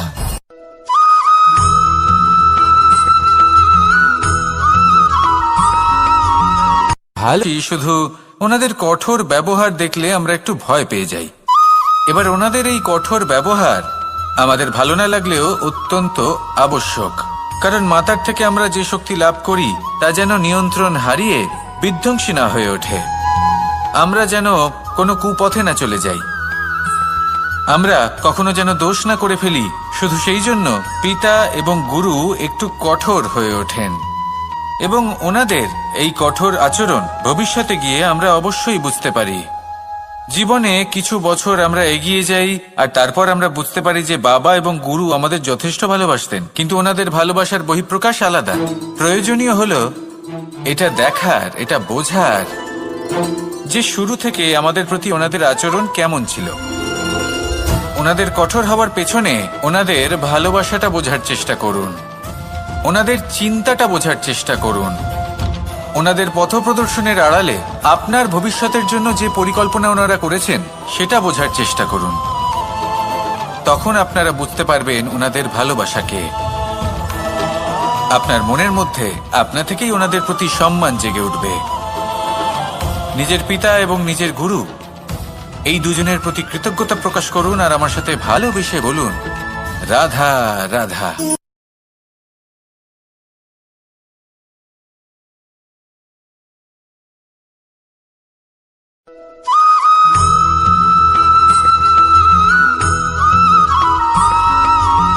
পঞ্চতত্ত্বের মধ্যে দ্বিতীয় তত্ত্ব হল ধরণী, ভূমি, যাকে আমরা ধরণী মাতা বলি।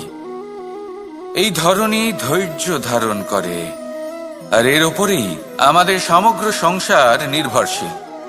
কারণ এই ভূমি সহ্য ক্ষমতা রাখে, এর সহ্য ক্ষমতা হলো অপরিসীম। সন্তান যতই আঘাত প্রদান করুক না কেন, প্রেম পূর্বক সহ্য করে, আর তার বদলে অমূল্য রত্ন প্রদান করে। সন্তান যদি হাল চালায়, তাহলে তার বদলে তাকে অন্ন প্রদান করে। এটাই হলো ধরনী। এবার এর থেকে আমরা কি শিক্ষা পেতে পারি? এটাই যে কারোর জন্য কিছু করা বা কাউকে কিছু দেওয়া মনে কোনো কামনা ছাড়াই। আর এই কথাটা বুঝে যান, যদি কারোর জন্য কামনা না রেখে বা কোনো পাওয়ার আশা না রেখে কারোর জন্য কিছু করেন বা কারোকে কিছু দেন, যদি এটা আপনি শিখতে পারেন, তবে আপনি ভালোবাসতে শিখে গেছেন। আর সেই জন্যই এই ধরিত্রীকে মাতা বলা হয়। কারণ মাতা শুধু উনি নন যিনি গর্ভে সন্তানকে ধারণ করেন, মাতা তো উনিও যিনি জীবন বাঁচতে শেখান, যিনি জীবন বাঁচার উদাহরণ প্রদান করেন। তাহলে ধরনীর থেকে এই নিঃস্বার্থ ভাব শিখুন, নিঃস্বার্থ ভালোবাসা শিখুন, আর এই ভালোবাসার সাথেই বলুন রাধা রাধা।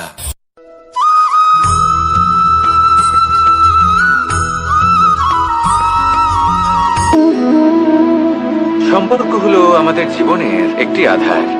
কিছু সম্পর্ক এমন যে আমরা জন্মসূত্রে লাভ করি, যেমন পরিবার, মা, বাবা। কিছু সম্পর্ক আছে যে আমরা জীবনে অর্জন করে থাকি, তা সে প্রেমের হোক, স্নেহের হোক বা বন্ধুত্বের। এই সকল সম্পর্ক লাভ করার বা গড়ে তোলার 5টি ধাপ রয়েছে। প্রথম ধাপ, কোনো ব্যক্তির সাথে আলাপ হওয়া, তার সাথে কথা বলা বা তাকে দেখা। দ্বিতীয় ধাপ, সে ব্যক্তিকে আমাদের ভালো লাগা। তৃতীয় ধাপ, আমাদের এটা চাইতে শুরু করা যে জীবনে এই ব্যক্তি যেন আমাদের বন্ধু হন, আমাদের জীবনে থাকেন, বা আমাদের কাউকে ভালোবেসে ফেলা। আর এটা আমাদের ভাবা বা চাওয়া যে সেই ব্যক্তি যেন আজীবন আমার সাথে থাকেন, আমার জীবনে আমার সাথী হয়ে। চতুর্থ ধাপ, লাভ করা। এবার এই ধাপটি অনেক মানুষের পক্ষেই খুবই সরল হয়, বড়ই সরল ভাবে নিজেদের সঙ্গীকে লাভ করে থাকেন। কিছু মানুষের জন্য এই ধাপ অত্যন্ত কঠিন হয়ে থাকে। অনেক প্রতিকূল পরিস্থিতির উপর জয়লাভ করে তারা সঙ্গীকে লাভ করেন, কিন্তু লাভ অবশ্যই করেন। এরপরে আসে পঞ্চম, অন্তিম এবং সব থেকে গুরুত্বপূর্ণ ধাপ।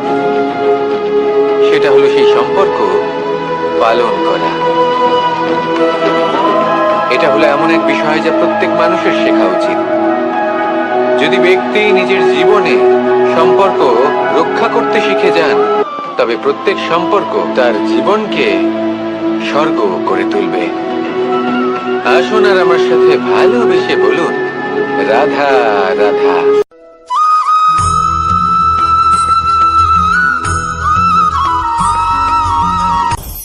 আপনি কখনো পর্বতের শিখরে উঠেছেন? আপনি দেখতে পাবেন পর্বতের পদতলে প্রচুর সুন্দর ফুল রয়েছে, সবুজ বনানী রয়েছে। যত আপনি ওপরে উঠতে থাকবেন, তত ফুল কমতে থাকবে, সবুজ বনানী কমতে থাকবে।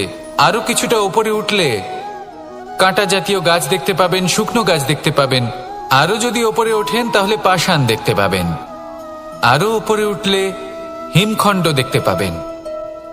এই যে পর্বত, তা মনুষ্য জীবনের সবথেকে উত্তম উদাহরণ। মানুষ যখন সাফল্যের শিখরে পৌঁছতে চান, মহানুভবতার শিখরে পৌঁছতে চান, পথে যত আস্তে আস্তে উপরে উঠতে থাকেন, ততই ভৌতিক বস্তু তার থেকে বিচ্ছিন্ন হতে থাকে। যদি তিনি সেই ভৌতিক বস্তুগুলি ত্যাগ না করতে পারেন, তাহলে কখনোই সেই স্থানে পৌঁছতে পারবেন না।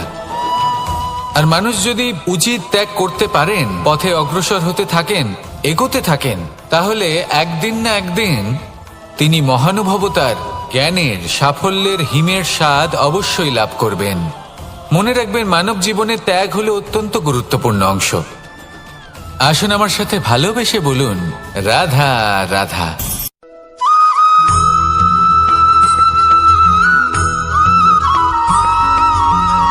মানুষের মানসিকতা এমন হয় যে সে যতটা করে আশা করে যে তার থেকে অনেক বেশি তার বদলে সে পাবে।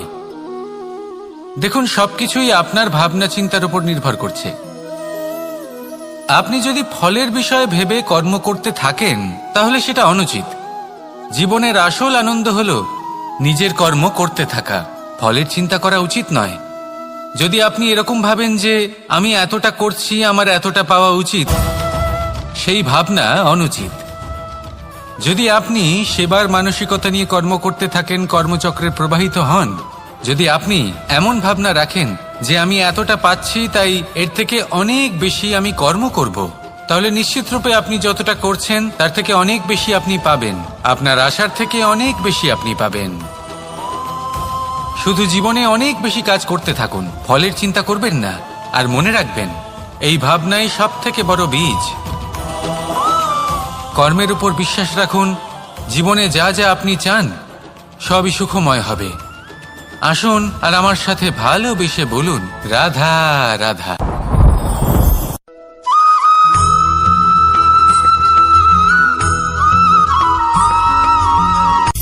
সূচের শেষে একটি ছিদ্র থাকে যার দ্বারা আমরা এই সুতো পরাতে পারি, আর তারপর সূচের সাহায্যে এই সুতো দিয়ে বস্ত্র সেলাই করা যায়। কিন্তু যদি সুতোটা সোজা করে ধরা না হয় তাহলে সূচে কখনো এই সুতো পরানোই সম্ভব নয়। যদি এতে কোনো গিঁট পড়ে তখন তা কখনোই এই ছিদ্র দ্বারা প্রবেশ করা সম্ভব নয়। ঠিক এইভাবেই যদি আপনি কারোর জীবনে প্রবেশ করতে চান, কারোর অন্তরে প্রবেশ করতে চান, তাহলে আপনাকেও সহজ থাকতে হবে। এতে কোনো গিঁট থাকলে চলবে না, অর্থাৎ মনে যাতে কোনো মালিন্য না থাকে, যেন কোনো কুচিন্তা না থাকে। যদি এসব থাকে তাহলে আপনি কখনো কারোর জীবনে প্রবেশ করতে পারবেন না। আর যদি কোনোভাবে আপনি প্রবেশ করেও যান তাহলে তার মনে ঘর করতে পারবেন না। নিজেকে এই সুতোর মতন করে তুলুন, সহজ। মনে যেন কোনো কুচিন্তা না থাকে, সবার প্রতি যেন সদ্ভাবনা থাকে, শুভ চিন্তা থাকে। এমনটা করতে থাকুন। এমন একটা দিন আসবে যেদিন এই সমস্ত সংসারের ব্যক্তির মনে আপনি বাস করবেন, আর তখন এই মন প্রসন্ন হয়ে বলবে, রাধা রাধা।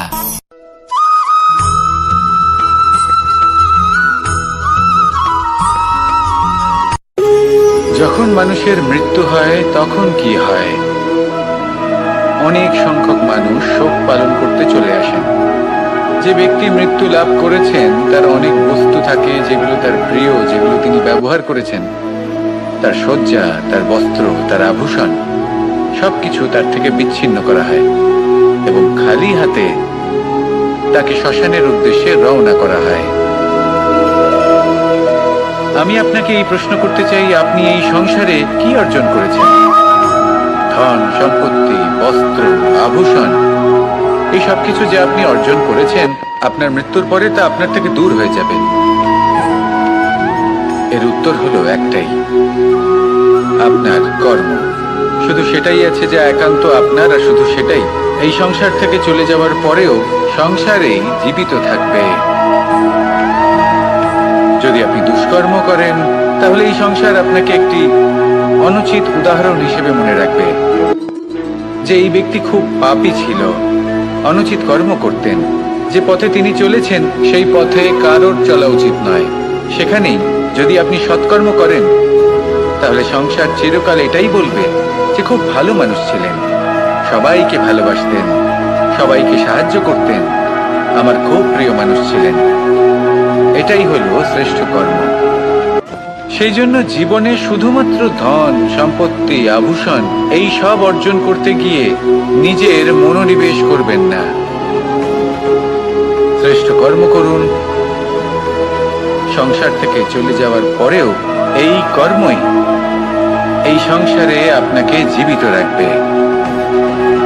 আসুন আমার সাথে ভালোবেসে বলুন, রাধা রাধা।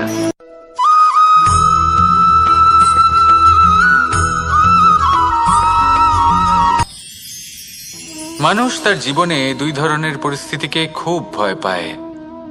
এক, কোনো কারণবশত কারোর সামনে নত হওয়া। দুই, কোনো কারণে নিজের চরিত্র থেকে, নিজের মূল্যবোধ থেকে বিচ্যুত হওয়া। এবার কেন হয় এরকম যে কথায় কথায় কারোর সামনে নত হতে হয়? কেন বারংবার নিজের চরিত্র থেকে চ্যুত হতে হয়? এরকম কেন হয়? এটা তখনই হয় যখন আমাদের শিক্ষা এবং মূল্যবোধের অভাব থাকে।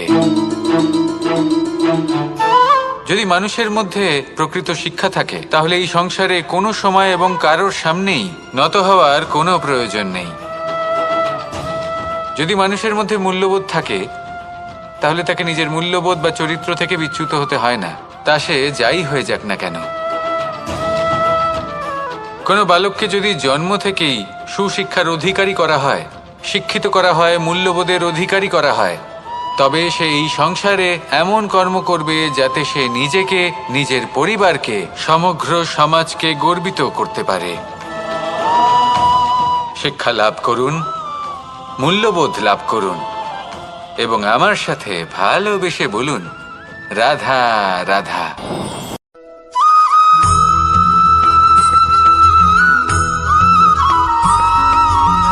কথায় তার খুব বেশি গুরুত্ব থাকে না, কিন্তু যখন অসংখ্য পাথরের টুকরো একত্রিত হয় তখন তা পর্বতের আকার ধারণ করে। সেইভাবেই কিছু মানুষ যখন একত্রিত হন তখন তৈরি হয় পরিবার, কিছু পরিবার যখন একত্রিত হয় তখন তৈরি হয় সমাজ, যখন অনেক সংখ্যক সমাজ একত্রিত হয় তখন তৈরি হয় রাজ্য। এবার এই রাজ্যের সবথেকে গুরুত্বপূর্ণ ব্যক্তি হতে পারেন রাজা, কিন্তু তাও সেই রাজা একা কিছু করতে পারেন না।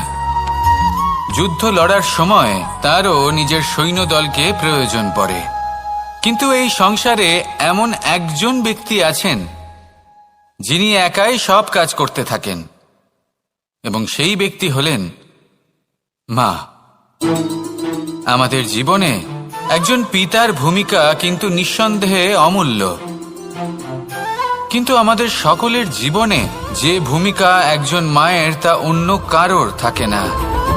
একজন মা একাই সন্তানকে বড় করতে পারেন, সংস্কারী করে তুলতে পারেন, তার জন্য পরিশ্রম করেন।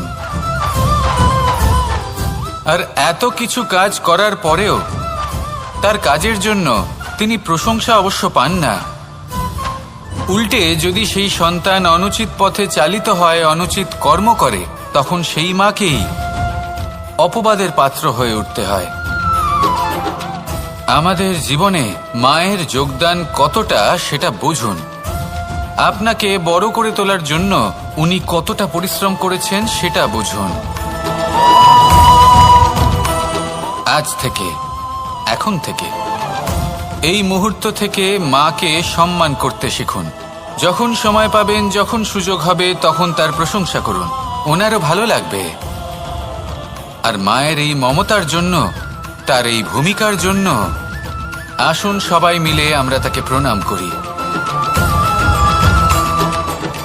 আর সকলে মিলে ভালোবেসে বলি, রাধা রাধা।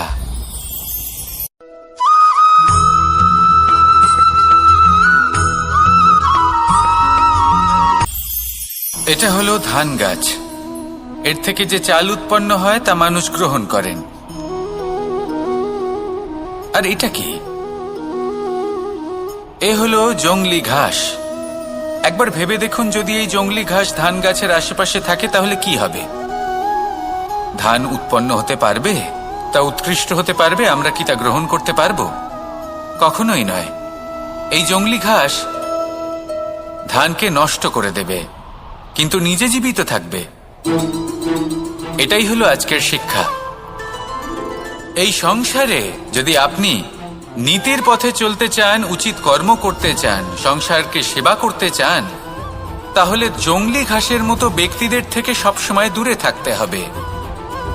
সেই ব্যক্তি যারা দুর্নীতি এবং মিথ্যা দ্বারা পরিপূর্ণ, যাদের ব্যবহার অশুভ, যাদের অনেক অশুভ গুণ রয়েছে, তারা সঠিক নয়। সেই সকল ব্যক্তি যাদের চরিত্র অত্যন্ত দুষ্ট হয়, তারা হয় শুভ চরিত্রের ব্যক্তিকে একদম নষ্ট করে দেয়, নয় নিজের মতো বানিয়ে তোলে। তাই যদি আপনি নীতির পথে চলতে চান, এই সংসারের জন্য শুভ কর্ম করতে চান, তাহলে সেই সঙ্গ লাভ করুন যে সঙ্গ জ্ঞানে পরিপূর্ণ, যাদের মধ্যে অনেক গুণ আছে, যাদের থেকে প্রতিদিন কিছু শিখতে পারবেন। এমন ব্যক্তির সাথে জীবন অতিবাহিত করুন। দুরাচারীদের থেকে দূরে থাকুন, তবেই এই মন প্রসন্ন হয়ে বলবে রাধা রাধা।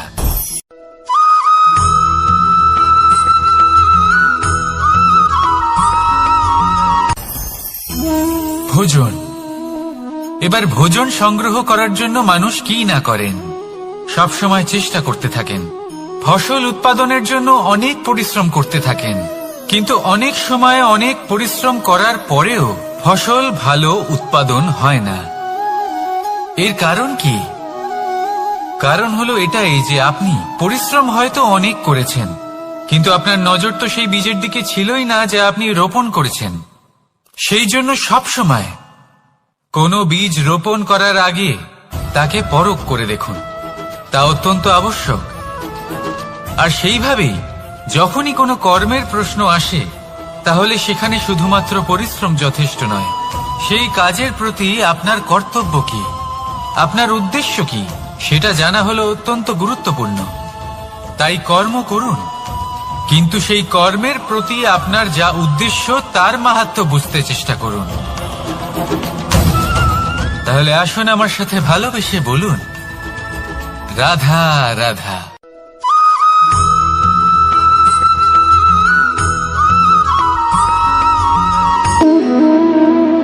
সম্পর্ক হলো আমাদের জীবনের একটি আধার।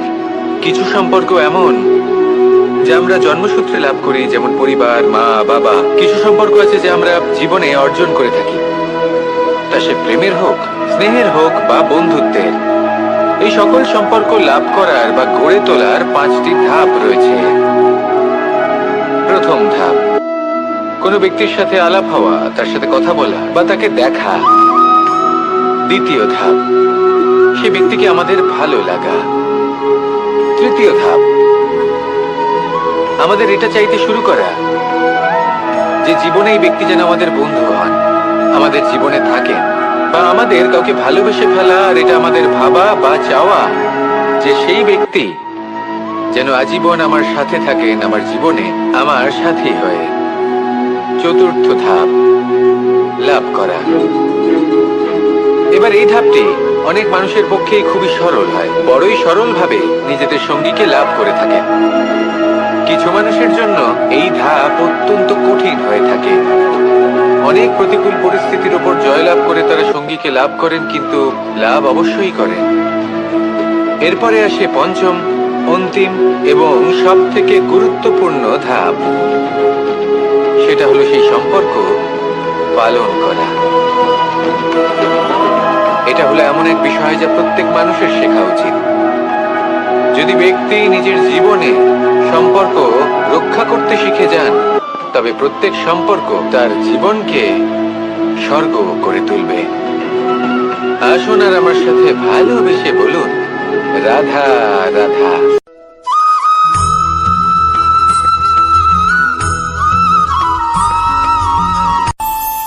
আমাদের মনে যখন কোনো প্রশ্ন ওঠে, কোনো দ্বন্দ্ব জাগে, তখন আমরা যাই আমাদের গুরুর কাছে, আমাদের আরাধ্যের কাছে গিয়ে জিজ্ঞেস করি।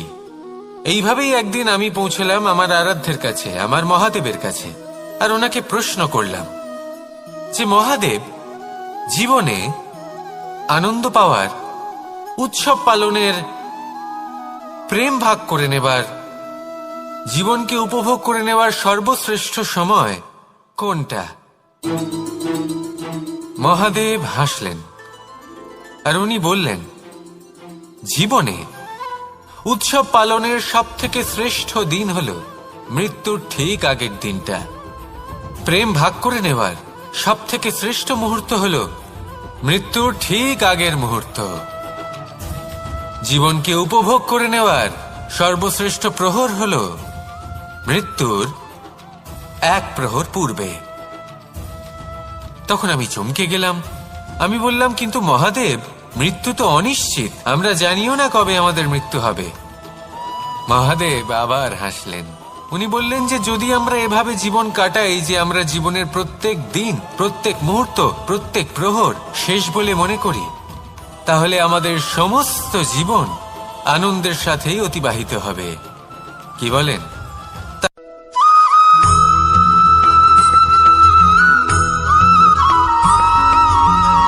এই সংসারে কোনো বস্তু হোক বা ব্যক্তি হোক, তার একার গুরুত্ব কিন্তু খুব বেশি নয়। একটা উদাহরণ হিসেবে বৃষ্টির ফোঁটাকে ভেবে দেখুন। যদি একটি বৃষ্টির ফোঁটা হয় তাহলে তার খুব বেশি গুরুত্ব থাকে না, কিন্তু যখন সহস্র বৃষ্টির ফোঁটা মেঘের মধ্যে দিয়ে ঝরে পড়ে তখন সেটা বর্ষার রূপ ধারণ করে। সেই বর্ষা যা এই প্রকৃতিকে শান্ত করে। সেইভাবেই পাথরের ছোট টুকরো, তার খুব বেশি গুরুত্ব থাকে না, কিন্তু যখন অসংখ্য পাথরের টুকরো একত্রিত হয় তখন তা পর্বতের আকার ধারণ করে। সেইভাবেই কিছু মানুষ যখন একত্রিত হন তখন তৈরি হয় পরিবার, কিছু পরিবার যখন একত্রিত হয় তখন তৈরি হয় সমাজ, যখন অনেক সংখ্যক সমাজ একত্রিত হয় তখন তৈরি হয় রাজ্য। এবার এই রাজ্যের সবথেকে গুরুত্বপূর্ণ ব্যক্তি হতে পারেন রাজা, কিন্তু তাও সেই রাজা একা কিছু করতে পারেন না। যুদ্ধ লড়ার সময় তারও নিজের সৈন্যদলকে প্রয়োজন পড়ে। কিন্তু এই সংসারে এমন একজন ব্যক্তি আছেন যিনি একাই সব কাজ করতে থাকেন, এবং সেই ব্যক্তি হলেন মা। আমাদের জীবনে একজন পিতার ভূমিকা কিন্তু নিঃসন্দেহে অমূল্য, কিন্তু আমাদের সকলের জীবনে যে ভূমিকা একজন মায়ের তা অন্য কারোর থাকে না। একজন মা একাই সন্তানকে বড় করতে পারেন, সংস্কারী করে তুলতে পারেন, তার জন্য পরিশ্রম করেন। আর এত কিছু কাজ করার পরেও তার কাজের জন্য তিনি প্রশংসা অবশ্য পান না। উল্টে যদি সেই সন্তান অনুচিত পথে চালিত হয়, অনুচিত কর্ম করে, তখন সেই মাকেই অপবাদের পাত্র হয়ে উঠতে হয়। আমাদের জীবনে মায়ের যোগদান কতটা সেটা বুঝুন। আপনাকে বড় করে তোলার জন্য উনি কতটা পরিশ্রম করেছেন সেটা বুঝুন। আজ থেকে, এখন থেকে, এই মুহূর্ত থেকে মাকে সম্মান করতে শিখুন। যখন সময় পাবেন, যখন সুযোগ হবে, তখন তার প্রশংসা করুন, ওনারও ভালো লাগবে। আর মায়ের এই মমতার জন্য, তার এই ভূমিকার জন্য আসুন সবাই মিলে আমরা তাকে প্রণাম করি,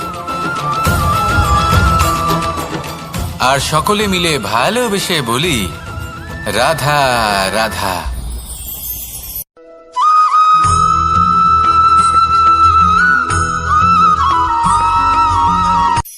এই সংসারে সাফল্য লাভ করার জন্য জ্ঞানের প্রয়োজন হয়, পরিশ্রমের প্রয়োজন হয়, দৃঢ় নিষ্ঠার প্রয়োজন হয়, নিরন্তর চেষ্টা করা প্রয়োজনীয়। কিন্তু আরো কিছু আছে যা অত্যন্ত প্রয়োজনীয় এবং গুরুত্বপূর্ণ। তা হলো ভালো বন্ধু। তাদের থাকা অত্যন্ত প্রয়োজনীয়। যদি ভালো বন্ধু থাকে তাহলে সময় এলে তারা ঢাল হয়ে আপনাকে সুরক্ষা করবেন। সময় এলে অস্ত্রের মতো শত্রুকে সংহারও করবেন। যদি তিনি জ্ঞানী হন, তাদের মধ্যে সদ্গুণ থাকে, তাহলে এই সব গুণ আপনার মধ্যেও প্রবেশ করবে। তাহলে সাফল্যের জন্য ভালো বন্ধু পাওয়া অত্যন্ত প্রয়োজনীয়। কিন্তু শুধু বন্ধু কেন, ভালো শত্রুও থাকা প্রয়োজনীয়। এবার আপনি ভাববেন, এ আমি কি বললাম? যদি আপনার জীবনেও ভালো অর্থাৎ শক্তিশালী শত্রু থাকে, তাহলে আপনিও শক্তিশালী হতে থাকবেন। এই শত্রু আপনাকে প্রেরিত করবে আরো বেশি শক্তিশালী হয়ে ওঠার। কখনো কোনো হরিণকে দেখুন, তীব্র গতিতে দৌড়তে থাকে। কেন তীব্র গতিতে দৌড়য়? এই কারণে নয় যে কোথাও তার জন্য মধুর ঘাস অপেক্ষা করে রয়েছে, না। সে এই কারণে তীব্র গতিতে দৌড়য় কারণ সেটা না করলে তার পেছনে একটি সিংহ আছে যে ওকে নিজের ভোজন করে ফেলবে। তাই জীবনে বিপদ, সংকট, এই সবকিছুও হলো অত্যন্ত গুরুত্বপূর্ণ। তার সম্মুখীন হতে শিখুন, আর আমার সাথে ভালোবেসে বলুন রাধা রাধা।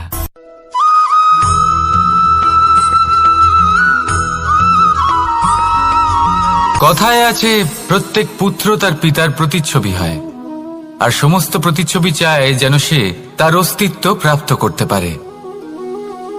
পুত্র চায় সে যেন তার পিতার মতো হয়, বা কখনো কখনো তার থেকেও শ্রেষ্ঠ হয়। সেটা কোনো অনুচিত ব্যাপার নয়। অনুচিত তখন হয় যখন পুত্র নিজের পিতার মতো হবার স্বপ্ন পূরণ করতে গিয়ে বা তার থেকেও শ্রেষ্ঠ হওয়ার স্বপ্ন পূরণে অনুচিত পথের আশ্রয় নেয়। কারণ তারপরে সে তার পিতার গুণগুলি আত্মসাৎ করতে চায় না। সে শুধুই এটা চায় যে সংসারের চোখে যেন আমি শ্রেষ্ঠ প্রমাণিত হই। এটা অনুচিত। সংসারে এমন অনেক মানুষ আছেন যারা এই কারণে শ্রেষ্ঠ হবার চেষ্টা করেন যাতে তার পরিবারের তার পিতার সম্মান বৃদ্ধি পায়। এমনও মানুষ থাকেন, আর এটাই হলো পার্থক্য উদ্দেশ্যের। মনে রাখবেন, যদি আপনার উদ্দেশ্য শুভ হয় তাহলে পথও শুভ হবে, যদি আপনার উদ্দেশ্য অশুভ হয় তাহলে পথও অশুভ হবে। তাহলে নিজের পিতার মতো হবার চেষ্টা অবশ্যই করুন, তার থেকেও শ্রেষ্ঠ হওয়ার চেষ্টা অবশ্যই করুন, কিন্তু মনে রাখবেন আপনার সংকল্প আর আপনার উদ্দেশ্য এই দুই শুভ হওয়া উচিত। তাহলে আসুন আর আমার সাথে ভালোবেসে বলুন, রাধা রাধা।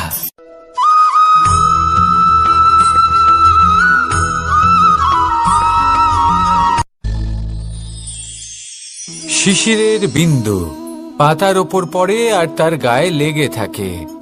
পাতা তাকে শুষে নিতে পারে না, আর শেষ পর্যন্ত সে ঝরে পড়ে যায়। অন্যদিকে রয়েছে মেঘ এবং চাতক। এদের মধ্যে অনেক দূরত্ব থাকে। মেঘ থাকে আকাশে আর চাতক থাকে ধরিত্রীতে। কিন্তু যখন এই মেঘ থেকে বৃষ্টি ঝরে পড়ে, এই চাতক কিন্তু সেই জলই পান করে, নয়তো সে তৃষ্ণার্ত থেকে যায়। এবার অন্যদিকে দেখলাম শিশির বিন্দু আর পাতার এই সম্পর্ক। এরা খুব কাছাকাছি থাকে, ঘনিষ্ঠও থাকে। অন্যদিকে রয়েছে মেঘ এবং চাতকের সম্পর্ক, যাদের মধ্যে অনেক দূরত্ব থাকা সত্ত্বেও তারা খুব ঘনিষ্ঠ, তাই না? এই সারমর্ম খুব সরল। এই নৈকট্য, এই দূরত্ব, তা আপনার সম্পর্কে প্রভাব কিছুতেই ফেলতে পারে না। এই নৈকট্য, এই দূরত্ব, এইসব হলো শুধুমাত্র মনের ব্যাপার। কখনো আপনি অনুভব করেছেন আপনি কারোর থেকে অনেক অনেক দূরে আছেন, অনেক দূরে আছেন, তাও সেই ব্যক্তির প্রতি আপনি টান অনুভব করেন। সেখানে আপনি কারোর সাথে প্রত্যেক দিন অতিবাহিত করেন, সমস্ত জীবন অতিবাহিত করেন, সব থেকে বেশি সময় তার সাথে অতিবাহিত করেন, তাও তার প্রতি সেই টান অনুভব করেন না। এই সংকেত হলো মনের দূরত্বের। তাহলে মনের এই দূরত্ব দূর করুন। শক্তি এক অত্যন্ত বিচিত্র বস্তু, বা বলতে পারেন অনুভূতি। পিতা সবসময় চান যেন তিনি তার শক্তি পুত্রকে। আসুন আপনাকে সহজে বোঝাই।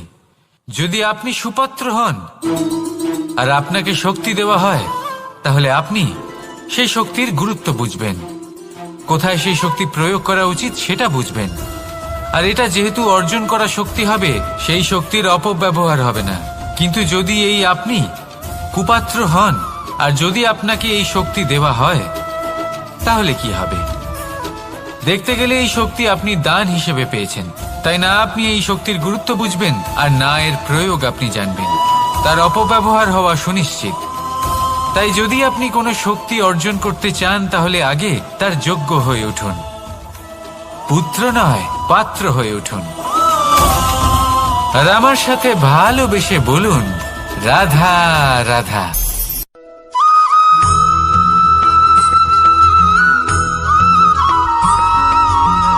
ভালো শুধু ওনাদের কঠোর ব্যবহার দেখলে আমরা একটু ভয় পেয়ে যাই। এবার ওনাদের এই কঠোর ব্যবহার আমাদের ভালো না লাগলেও অত্যন্ত আবশ্যক, কারণ মাতার থেকে আমরা যে শক্তি লাভ করি তা যেন নিয়ন্ত্রণ হারিয়ে বিধ্বংসী না হয়ে ওঠে। আমরা যেন কোনো কুপথে না চলে যাই, আমরা কখনো যেন দোষ না করে ফেলি। শুধু সেই জন্য পিতা এবং গুরু একটু কঠোর হয়ে ওঠেন, এবং ওনাদের এই কঠোর আচরণ ভবিষ্যতে গিয়ে আমরা অবশ্যই বুঝতে পারি। জীবনে কিছু বছর আমরা এগিয়ে যাই আর তারপর আমরা বুঝতে পারি যে বাবা এবং গুরু আমাদের যথেষ্ট ভালোবাসতেন, কিন্তু ওনাদের ভালোবাসার বহিঃপ্রকাশ আলাদা। প্রয়োজনীয় হলো এটা দেখার, এটা বোঝার যে শুরু থেকে আমাদের প্রতি ওনাদের আচরণ কেমন ছিল। ওনাদের কঠোর হওয়ার পেছনে ওনাদের ভালোবাসাটা বোঝার চেষ্টা করুন, ওনাদের চিন্তাটা বোঝার চেষ্টা করুন, ওনাদের পথপ্রদর্শনের আড়ালে আপনার ভবিষ্যতের জন্য যে পরিকল্পনা ওনারা করেছেন সেটা বোঝার চেষ্টা করুন। তখন আপনারা বুঝতে পারবেন ওনাদের ভালোবাসাকে। আপনার মনের মধ্যে আপনা থেকেই ওনাদের প্রতি সম্মান জেগে উঠবে। নিজের পিতা এবং নিজের গুরু এই দুজনের প্রতি কৃতজ্ঞতা প্রকাশ করুন আর আমার সাথে ভালোবেসে বলুন, রাধা রাধা।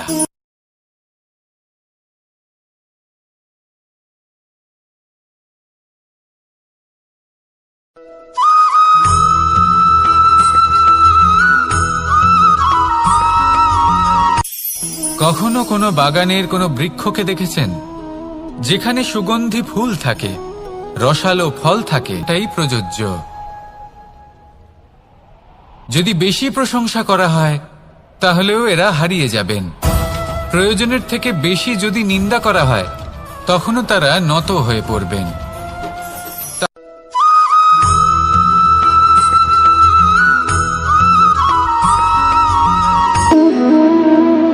সম্পর্ক হলো আমাদের জীবনের একটি আধার।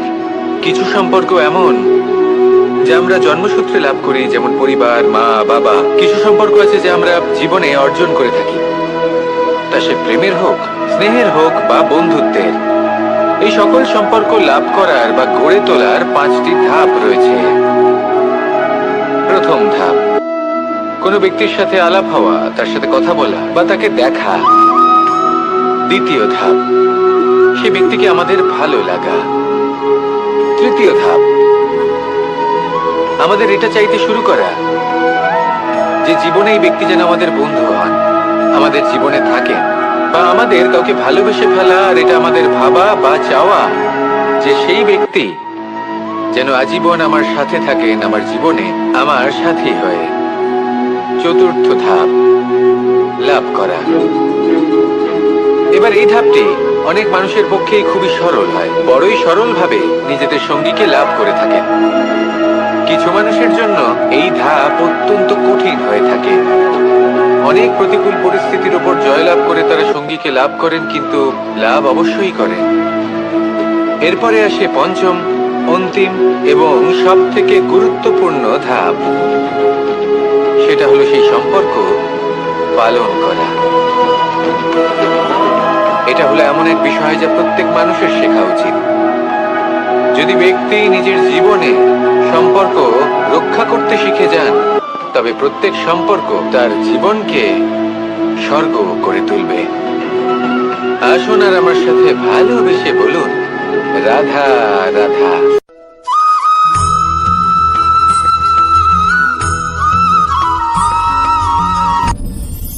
আপনি কি কখনো কোনো জলের ধারা দেখেছেন? তার সামনে যতই মাটি থাকুক না কেন, যতই কাদা থাকুক না কেন, যখন এই জলের ধারা বইতে আরম্ভ করে দেয়, তাহলে নিজের মনের, নিজের ভাবনার, নিজের জীবনের যত অনাবশ্যক তত্ত্ব আছে, অনুপযোগী অংশ রয়েছে, অর্থাৎ অপরিষ্কার অংশ রয়েছে, তা নিজে থেকেই নির্মল হয়ে উঠবে। আর যেরকম জলের ধারা কখনো থেমে থাকে না, সব সময় বয়ে চলে, সেইভাবে আপনিও কখনোই থামবেন না। সবসময় বয়ে চলুন, এগোতে থাকুন। পথে যদি অনেক বিপদ আসে, সমস্যা আসে, থামবেন না, তার উপর নিরন্তর প্রহার করুন, নিরন্তর প্রয়াস করুন আর অগ্রসর হন। আপনি ভেবে দেখুন, এই জলের ধারা কখনো থেমে থাকে না, সবসময় বয়ে চলে, বিপদের সম্মুখীন হয়ে তাকে সাথে বয়ে নিয়ে চলে। সেই জন্য জলের ধারা, প্রবাহমান এই ধারা, এর থেকে কখনো দুর্গন্ধ আসে না, এতে কখনো ময়লা জমতে পারে না, বরং পালিত হয় সুন্দর প্রাণবন্ত জীবজন্তু, যেমন সুন্দর ছোট মাছ। তাই আপনিও এটাই করুন, কখনো থামবেন না, শুধু চলতে থাকুন, জলের ধারার মতো বইতে থাকুন। আপনি আপনার লক্ষ্য অবশ্যই খুঁজে পাবেন, আর তার সাথে নিজের অন্তরের যে মালিন্য রয়েছে তা আপনি নিজেই নিজের থেকে দূরে করে দেবেন। তাহলে আসুন আর আমার সাথে ভালোবেসে বলুন, রাধা রাধা।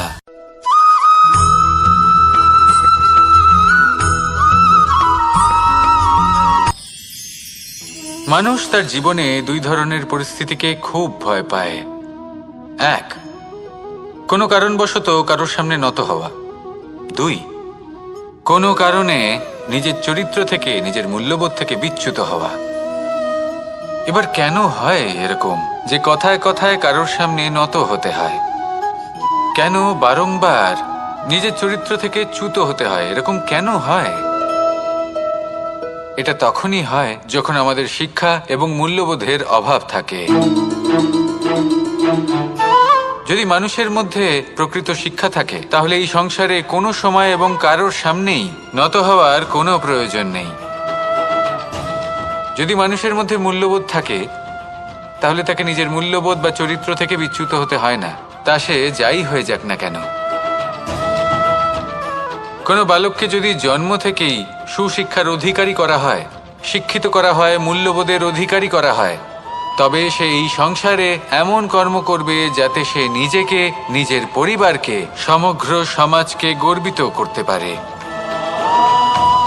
শিক্ষা লাভ করুন, মূল্যবোধ লাভ করুন এবং আমার সাথে ভালোবেসে বলুন, রাধা রাধা।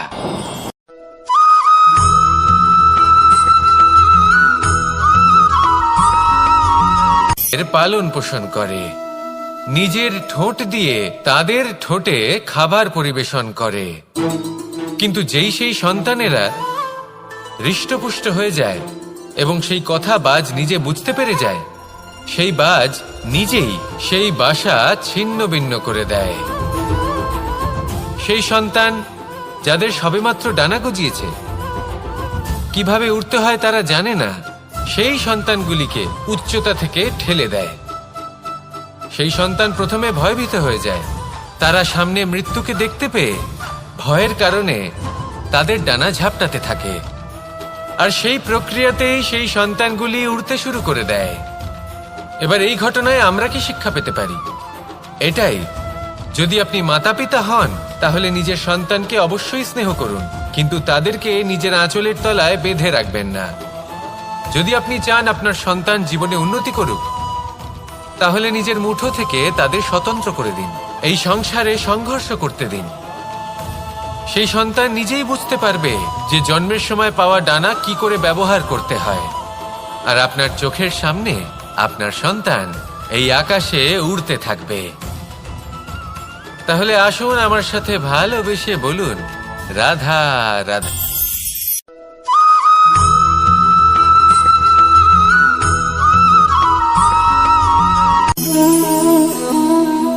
নিয়তি। রাধা আমাকে বলে, কৃষ্ণ, যদি তুমি জানো যে নিয়তিতে কি আছে তাহলে তাকে বদলে দাও না কেন? মহাদেব আমাকে বলেন যে শ্রীকৃষ্ণ, যদি আপনি এটা জানেন যে সাম্বের নিয়তি এটাই, তাহলে আপনি তাকে বদলানোর চেষ্টা কেন করেন? কেন? কারণ আমি একজন পিতা, আর পিতার কর্তব্য এটাই, তিনি যেন সম্ভাব্য সব চেষ্টা করেন নিজের সন্তানের মঙ্গলের জন্য।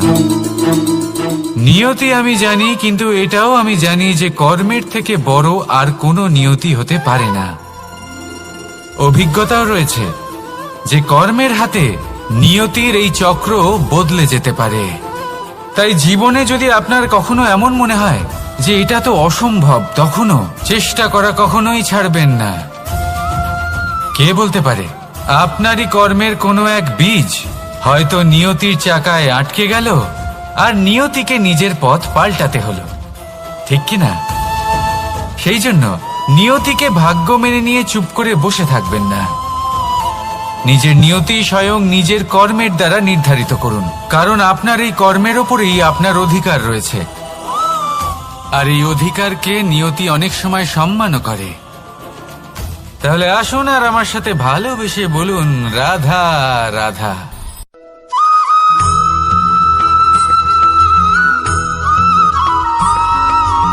কখনো কখনো আমরা ভাবি যে কোনো ব্যক্তি যিনি ধর্মের পথে চলেছেন, যদি তার দ্বারা কোনো ভুল হয়ে থাকে তাহলে নিয়তি তাকে সেই মুহূর্তেই কঠোর শাস্তি দেন। কিন্তু সেই সব মানুষ যারা সংসারের সবথেকে বড় অধর্মী, বহু নিকৃষ্ট মানের কাজ করেন, তাদের নিয়তি অনেক সুযোগ দেন। তাদের নিয়তি এরকম কঠোর প্রহার করেন না। এই ভাবনা কখনো না কখনো মনে আসেই। ভেবে দেখুন কেন? আসলে জীবনকে বেশিরভাগ মানুষ একভাবেই দেখে থাকেন, বিভিন্ন স্তরে একে দেখা উচিত। এবার আপনি বলুন, এই সংসারে কোনো অধর্মী কখনো প্রেরণার উৎস হতে পারেন? কখনোই নয়। যে মানুষ নিজের আত্মাকে মলিন করে ফেলেছেন, তিনি এই সংসারকে কিভাবে প্রেরণা যোগাবেন? উনি নিজেই বুঝতে পারেন না কোনটা করা উচিত, ধর্ম কোনটা। তাই নিয়তি তাকে একটা সুযোগ দেন, এটা বোঝার সুযোগ দেন যে কোনটা উচিত, কোনটা ধর্ম। সুযোগ দেন নিজের বিবেক জাগিয়ে তোলার, তাকে সুযোগ দেন নিজের অন্তরাত্মার ডাক শোনার। যখন তাতেও কাজ হয় না, তখন নিয়তির কাছে একটাই পথ বাকি থাকে, আর তা হল মহাবিনাশ। মহাবিনাশ হয়তো দেরিতেই আসতে পারে, কিন্তু তা অবশ্যই আসবে। আর যখন মহাবিনাশ আসে, তখন মহাবিনাশের যন্ত্রণা সমগ্র মানব জীবনের যন্ত্রণার থেকে অনেক বেশি হয়। এই কথাটা সবসময় মনে রাখবেন। আর অন্যদিকে যে মানুষ ধর্মের পথে চলছেন, তার দ্বারা যদি কোনো ভুল হয়ে থাকে, তখন নিয়তি তার পরীক্ষা নেন। কিছুক্ষণের জন্য মানুষের মনে হতে পারে নিয়তি তাকে কঠোর শাস্তি দিয়েছেন।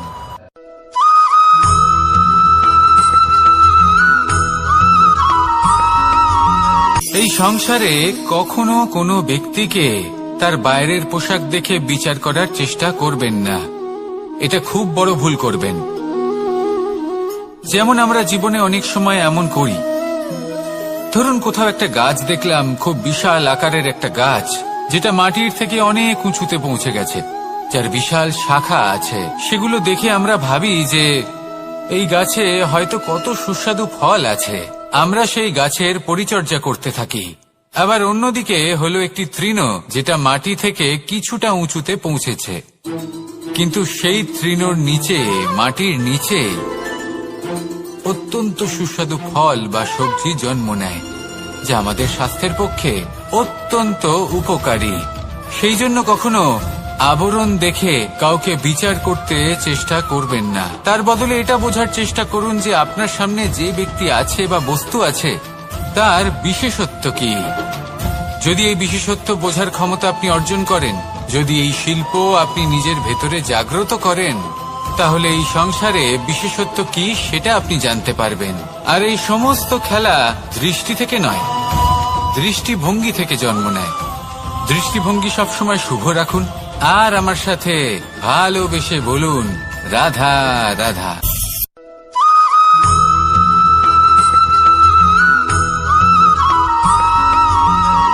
পুরুষার্থ।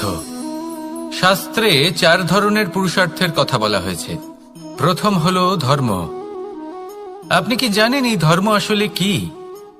আপনার কি মনে হয় ধর্ম আসলে কি? ধর্ম হলো সেটা যাকে ধারণ করা যেতে পারে। আর ধারণ শুধু সেটাই করা যায় যা পবিত্র। পবিত্র শুধু তাকেই বলা হয় যা নিঃস্বার্থ, যার মধ্যে শাসন করার কোনো ইচ্ছে নেই, যা সরলভাবেই প্রবাহমান, জল এবং বায়ুর মতো। যখন কোনো ব্যক্তি ধর্মকে ধারণ করেন এবং সেই ধর্ম সেই ব্যক্তিকে রক্ষা করে, তখন তাকে ধর্ম বলা হয়। ধর্ম যা রক্ষা করে অহংকার থেকে, খারাপ চিন্তার হাত থেকে। সেই জন্য পুরুষার্থ গড়ে তোলার আগে, ধর্ম পালন করার আগে, ধর্মের প্রকৃত অর্থ কি সেটা বুঝে নিন। এটা জেনে রাখুন যে সমস্ত ধর্মের আধার, সমস্ত ধর্মের ভিত শুধুমাত্র ভালোবাসা। আসুন আর এই ভালোবাসার সাথেই বলুন, রাধা রাধা।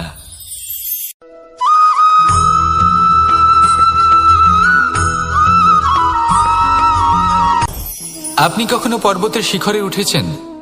আপনি দেখতে পাবেন পর্বতের পদতলে প্রচুর সুন্দর ফুল রয়েছে, সবুজ বনানী রয়েছে। যত আপনি ওপরে উঠতে থাকবেন, তত ফুল কমতে থাকবে, সবুজ বনানী কমতে থাকবে। আরো কিছুটা ওপরে উঠলে কাঁটা জাতীয় গাছ দেখতে পাবেন, শুকনো গাছ দেখতে পাবেন। আরো যদি ওপরে ওঠেন তাহলে পাষাণ দেখতে পাবেন। আরো উপরে উঠলে হিমখণ্ড দেখতে পাবেন। এই যে পর্বত, তা মনুষ্য জীবনের সবথেকে উত্তম উদাহরণ। মানুষ যখন সাফল্যের শিখরে পৌঁছতে চান, মহানুভবতার শিখরে পৌঁছতে চান, পথে যত আস্তে আস্তে উপরে উঠতে থাকেন, ততই ভৌতিক বস্তু তার থেকে বিচ্ছিন্ন হতে থাকে। যদি তিনি সেই ভৌতিক বস্তুগুলি ত্যাগ না করতে পারেন, তাহলে কখনোই সেই স্থানে পৌঁছতে পারবেন না। আর মানুষ যদি উচিত ত্যাগ করতে পারেন, পথে অগ্রসর হতে থাকেন, এগোতে থাকেন, তাহলে একদিন না একদিন তিনি মহানুভবতার, জ্ঞানের, সাফল্যের হিমের স্বাদ অবশ্যই লাভ করবেন। মনে রাখবেন, মানব জীবনে ত্যাগ হলো অত্যন্ত গুরুত্বপূর্ণ অংশ। আসুন আমার সাথে ভালোবেসে বলুন, রাধা রাধা।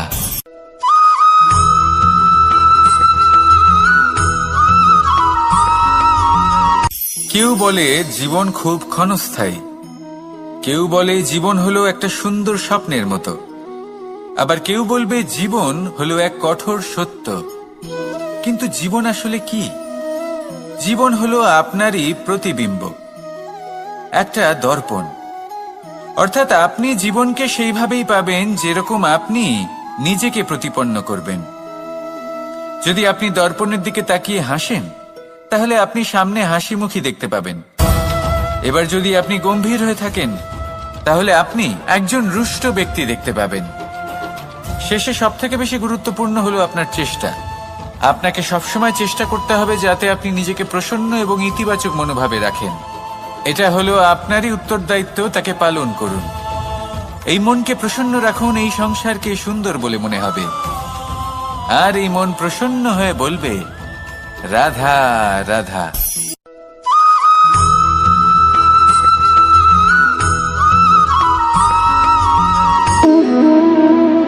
সম্পর্ক হলো আমাদের জীবনের একটি আধার। কিছু সম্পর্ক এমন যা আমরা জন্মসূত্রে লাভ করি, যেমন পরিবার, মা, বাবা। কিছু সম্পর্ক আছে যা আমরা জীবনে অর্জন করে থাকি, তা সে প্রেমের হোক, স্নেহের হোক বা বন্ধুত্বের। এই সকল সম্পর্ক লাভ করার বা গড়ে তোলার 5টি ধাপ রয়েছে। প্রথম ধাপ, কোনো ব্যক্তির সাথে আলাপ হওয়া, তার সাথে কথা বলা বা তাকে দেখা। দ্বিতীয় ধাপ, সে ব্যক্তিকে আমাদের ভালো লাগা। তৃতীয় ধাপ, আমাদের এটা চাইতে শুরু করা যে জীবনে এই ব্যক্তি যেন আমাদের বন্ধু হন, আমাদের জীবনে থাকেন, বা আমাদের কাউকে ভালোবেসে ফেলা। আর এটা আমাদের ভাবা বা চাওয়া যে সেই ব্যক্তি যেন আজীবন আমার সাথে থাকেন, আমার জীবনে আমার সাথী হয়ে। চতুর্থ ধাপ, লাভ করা। এবার এই ধাপটি অনেক মানুষের পক্ষেই খুবই সরল হয়, বড়ই সরলভাবে নিজেদের সঙ্গীকে লাভ করে থাকেন। কিছু মানুষের জন্য এই ধাপ অত্যন্ত কঠিন হয়ে থাকে। অনেক প্রতিকূল পরিস্থিতির উপর জয়লাভ করে তারা সঙ্গীকে লাভ করেন, কিন্তু লাভ অবশ্যই করেন। এরপরে আসে পঞ্চম, অন্তিম এবং সব থেকে গুরুত্বপূর্ণ ধাপ। সেটা হলো সেই সম্পর্ক পালন করা। এটা হলো এমন এক বিষয় যা প্রত্যেক মানুষের শেখা উচিত। যদি ব্যক্তি নিজের জীবনে সম্পর্ক রক্ষা করতে শিখে যান, তবে প্রত্যেক সম্পর্ক তার জীবনকে স্বর্গ করে তুলবে। আসুন আর আমার সাথে ভালোবেসে বলুন, রাধা রাধা।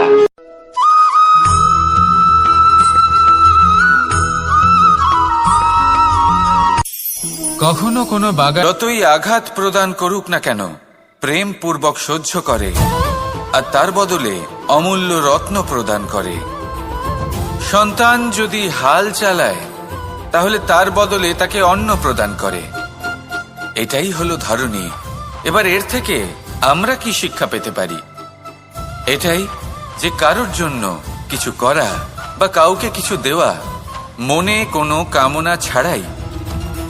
আর এই কথাটা বুঝে যান, যদি কারোর জন্য কামনা না রেখে বা কোনো পাওয়ার আশা না রেখে কারোর জন্য কিছু করেন বা কারোকে কিছু দেন, যদি এটা আপনি শিখতে পারেন, তবে আপনি ভালোবাসতে শিখে গেছেন। আর সেই জন্যই এই ধরিত্রীকে মাতা বলা হয়। কারণ মাতা শুধু উনি নন যিনি গর্ভে সন্তানকে ধারণ করেন, মাতা তো উনিও যিনি জীবন বাঁচতে শেখান, যিনি জীবন বাঁচার উদাহরণ প্রদান করেন।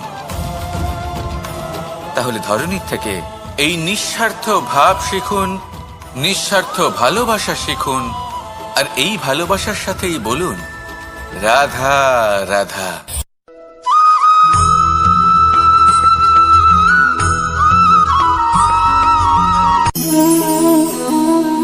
নিয়তি। রাধা আমাকে বলে, কৃষ্ণ, যদি তুমি জানো যে নিয়তিতে কি আছে তাহলে তাকে বদলে দাও না কেন? মহাদেব আমাকে বলেন যে শ্রীকৃষ্ণ, যদি আপনি এটা জানেন যে সাম্বের নিয়তি এটাই, তাহলে আপনি তাকে বদলানোর চেষ্টা কেন করেন? কেন? কারণ আমি একজন পিতা, আর পিতার কর্তব্য এটাই, তিনি যেন সম্ভাব্য সব চেষ্টা করেন নিজের সন্তানের মঙ্গলের জন্য। নিয়তি আমি জানি, কিন্তু এটাও আমি জানি যে কর্মের থেকে বড় আর কোনো নিয়তি হতে পারে না। অভিজ্ঞতাও রয়েছে যে কর্মের হাতে নিয়তির এই চক্র বদলে যেতে পারে। তাই জীবনে যদি আপনার কখনো এমন মনে হয় যে এটা তো অসম্ভব, তখনও চেষ্টা করা কখনোই ছাড়বেন না। কে বলতে পারে আপনারই কর্মের কোনো এক বীজ হয়তো নিয়তির চাকায় আটকে গেল আর নিয়তিকে নিজের পথ পাল্টাতে হলো, ঠিক কি না? সেই জন্য নিয়তিকে ভাগ্য মেনে নিয়ে চুপ করে বসে থাকবেন না। নিজের নিয়তি স্বয়ং নিজের কর্মের দ্বারা নির্ধারিত করুন, কারণ আপনার এই কর্মের ওপরেই আপনার অধিকার রয়েছে।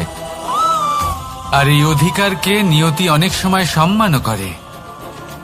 তাহলে আসুন আর আমার সাথে ভালোবেসে বলুন, রাধা রাধা।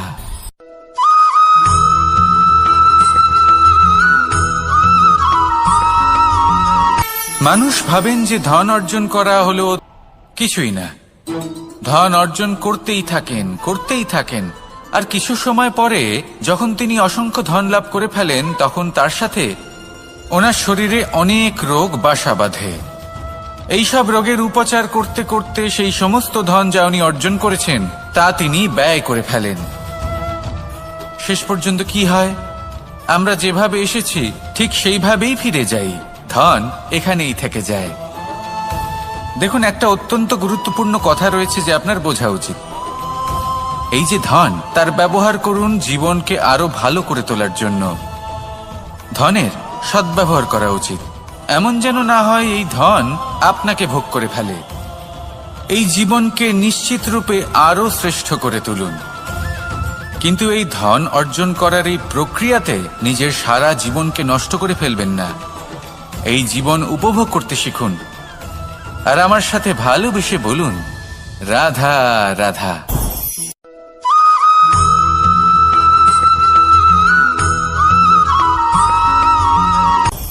আপনি কখনো পর্বতের শিখরে উঠেছেন? আপনি দেখতে পাবেন পর্বতের পদতলে প্রচুর সুন্দর ফুল রয়েছে, সবুজ বনানী রয়েছে। যত আপনি ওপরে উঠতে থাকবেন তত ফুল কমতে থাকবে, সবুজ বনানী কমতে থাকবে। আরো কিছুটা ওপরে উঠলে কাঁটা জাতীয় গাছ দেখতে পাবেন, শুকনো গাছ দেখতে পাবেন। আরো যদি ওপরে ওঠেন তাহলে পাষাণ দেখতে পাবেন। আরো ওপরে উঠলে হিমখণ্ড দেখতে পাবেন। এই যে পর্বত, তা মনুষ্য জীবনের সব থেকে উত্তম উদাহরণ।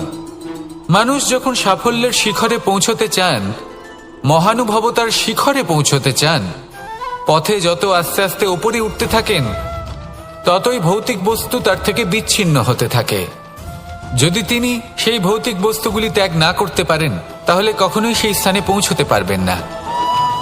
আর মানুষ যদি উচিত ত্যাগ করতে পারেন, পথে অগ্রসর হতে থাকেন, এগোতে থাকেন, তাহলে একদিন না একদিন তিনি মহানুভবতার, জ্ঞানের, সাফল্যের হিমের স্বাদ অবশ্যই লাভ করবেন। মনে রাখবেন, মানব জীবনে ত্যাগ হলো অত্যন্ত গুরুত্বপূর্ণ অংশ। আসুন আমার সাথে ভালোবেসে বলুন, রাধা রাধা।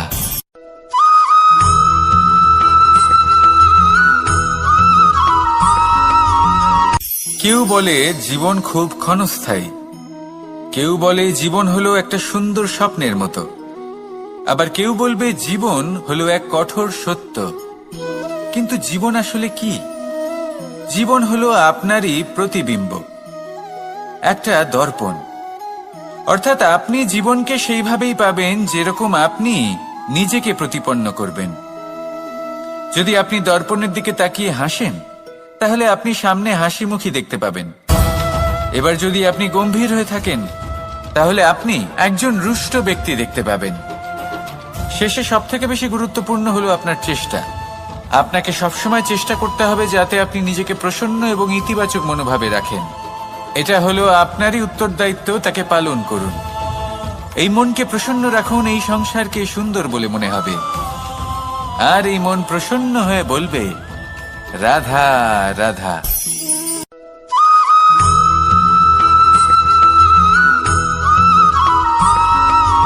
আমাদের শরীর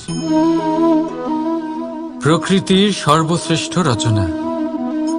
যে অঙ্গ প্রত্যঙ্গ আমরা লাভ করেছি, প্রত্যেকটির মধ্যে একটি নিজস্ব বার্তা রয়েছে। একটু ভেবে দেখুন, দুটি চোখ দিয়েছে দেখার জন্য, দুটি কান দিয়েছে শোনার জন্য, নাসিকাও আছে দুটি, দুটি হাত দিয়েছে দ্বিগুণ পরিশ্রম করার জন্য। কিন্তু জীব শুধুমাত্র একটি, তার উপরেও তীক্ষ্ণ বলিষ্ঠ দাঁত দিয়েছে তার রক্ষার জন্য। কখনো ভেবে দেখেছেন কেন?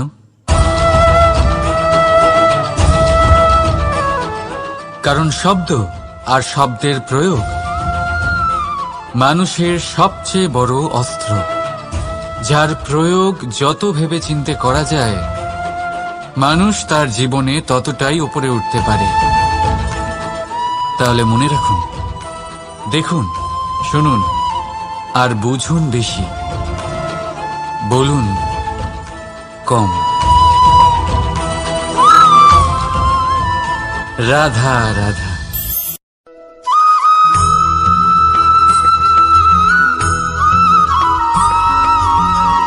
জীবন কিসের উপর নির্ভরশীল? ধনের ওপর?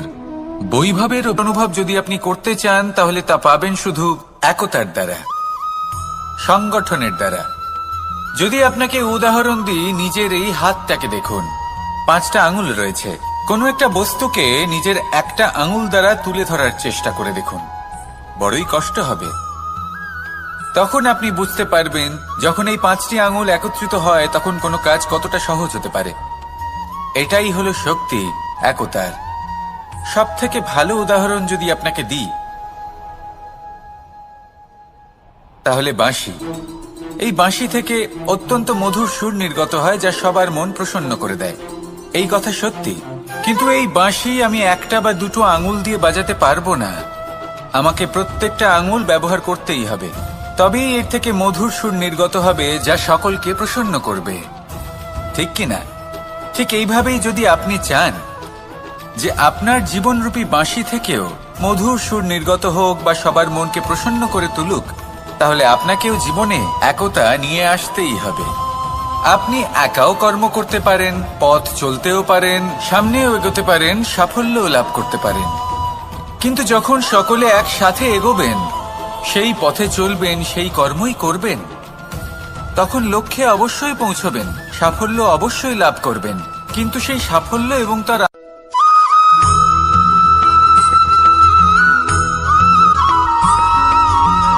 এই সংসারে সবথেকে বেশি কোমল বস্তু হলো রেশম। এই রেশম এতটাই কোমল হয় যে এর পুরো একটা থান শুধুমাত্র একটা হাতে ধরা সম্ভব। কখনো ভেবে দেখেছেন এই রেশম কিভাবে হয়? একটি কীট তার লালার দ্বারা উৎপন্ন হয়। এই কীট সেই রেশমকে পাক দিতে থাকে, পাক দিতেই থাকে, আর আস্তে আস্তে তার মধ্যেই জড়িয়ে পড়ে। শেষে ওর এই সুন্দর অমূল্য সৃষ্টি রেশমের এই সুতো, তার নির্মাণ কার্য পূর্ণ হয়। কিন্তু তাতেই ও নিজে বন্দী হয়ে যায়।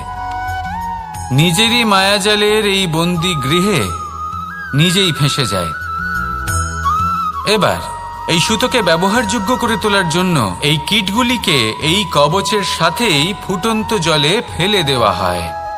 এই সংসারে যদি আমাদের স্বপ্ন এই সংসারের দুঃখ হরণ করার জন্য, এই সংসারে সুখ বিতরণ করার জন্য হয়, তবেই আমাদের প্রগতি সম্ভব। যদি আমাদের এই স্বপ্ন শুধুই আমাদের এবং আমাদের স্বার্থ সিদ্ধির জন্য হয়, তাহলে এই স্বপ্ন আমাদের অন্ধ করে দেবে, আমাদের অন্ধকারের পথে নিয়ে যাবে, আর আমরাও সেই কীটের মতো হয়ে যাব। নিজেদেরই মায়াজালে আমরা নিজেই ফেঁসে যাব, আর শেষে আমরা যদি কিছু লাভ করি, তা হবে একাকিত্ব, অন্ধকারময় মৃত্যু। তাই স্বপ্ন অবশ্যই দেখুন, কিন্তু এমন ভাবে স্বপ্ন দেখবেন না যে তার এই বন্দিগৃহে আপনি নিজেই ফেঁসে গেলেন। স্বপ্ন দেখুন পরোপকারে।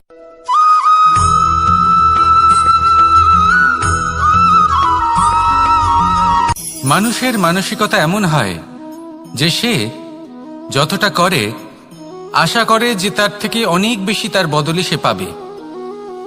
দেখুন, সবকিছুই আপনার ভাবনা চিন্তার উপর নির্ভর করছে। আপনি যদি ফলের বিষয়ে ভেবে কর্ম করতে থাকেন তাহলে সেটা অনুচিত।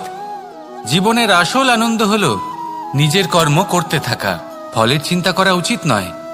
যদি আপনি এরকম ভাবেন যে আমি এতটা করছি, আমার এতটা পাওয়া উচিত, সেই ভাবনা অনুচিত।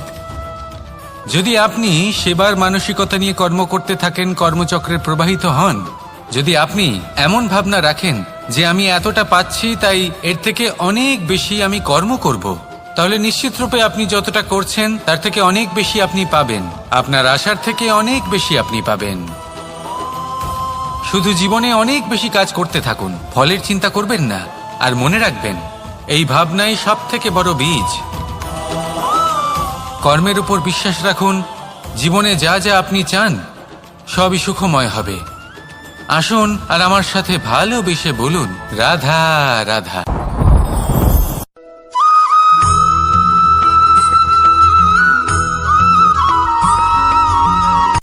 সূচের শেষে একটি ছিদ্র থাকে যার দ্বারা আমরা এই সুতো পরাতে পারি, আর তারপর সূচের সাহায্যে এই সুতো দিয়ে বস্ত্র সেলাই করা যায়। কিন্তু যদি সুতোটা সোজা করে ধরা না হয় তাহলে সূচে কখনো এই সুতো পরানোই সম্ভব নয়। যদি এতে কোনো গিঁট পড়ে তখন তা কখনোই এই ছিদ্র দ্বারা প্রবেশ করা সম্ভব নয়। ঠিক এইভাবেই যদি আপনি কারোর জীবনে প্রবেশ করতে চান, কারোর অন্তরে প্রবেশ করতে চান, তাহলে আপনাকেও সহজ থাকতে হবে। এতে কোনো গিঁট থাকলে চলবে না, অর্থাৎ মনে যাতে কোনো মালিন্য না থাকে, যেন কোনো কুচিন্তা না থাকে। যদি এসব থাকে তাহলে আপনি কখনো কারোর জীবনে প্রবেশ করতে পারবেন না। আর যদি কোনোভাবে আপনি প্রবেশ করেও যান তাহলে তার মনে ঘর করতে পারবেন না। নিজেকে এই সুতোর মতন করে তুলুন, সহজ। মনে যেন কোনো কুচিন্তা না থাকে, সবার প্রতি যেন সদ্ভাবনা থাকে, শুভ চিন্তা থাকে। এমনটা করতে থাকুন। এমন একটা দিন আসবে যেদিন এই সমস্ত সংসারের ব্যক্তির মনে আপনি বাস করবেন, আর তখন এই মন প্রসন্ন হয়ে বলবে, রাধা রাধা।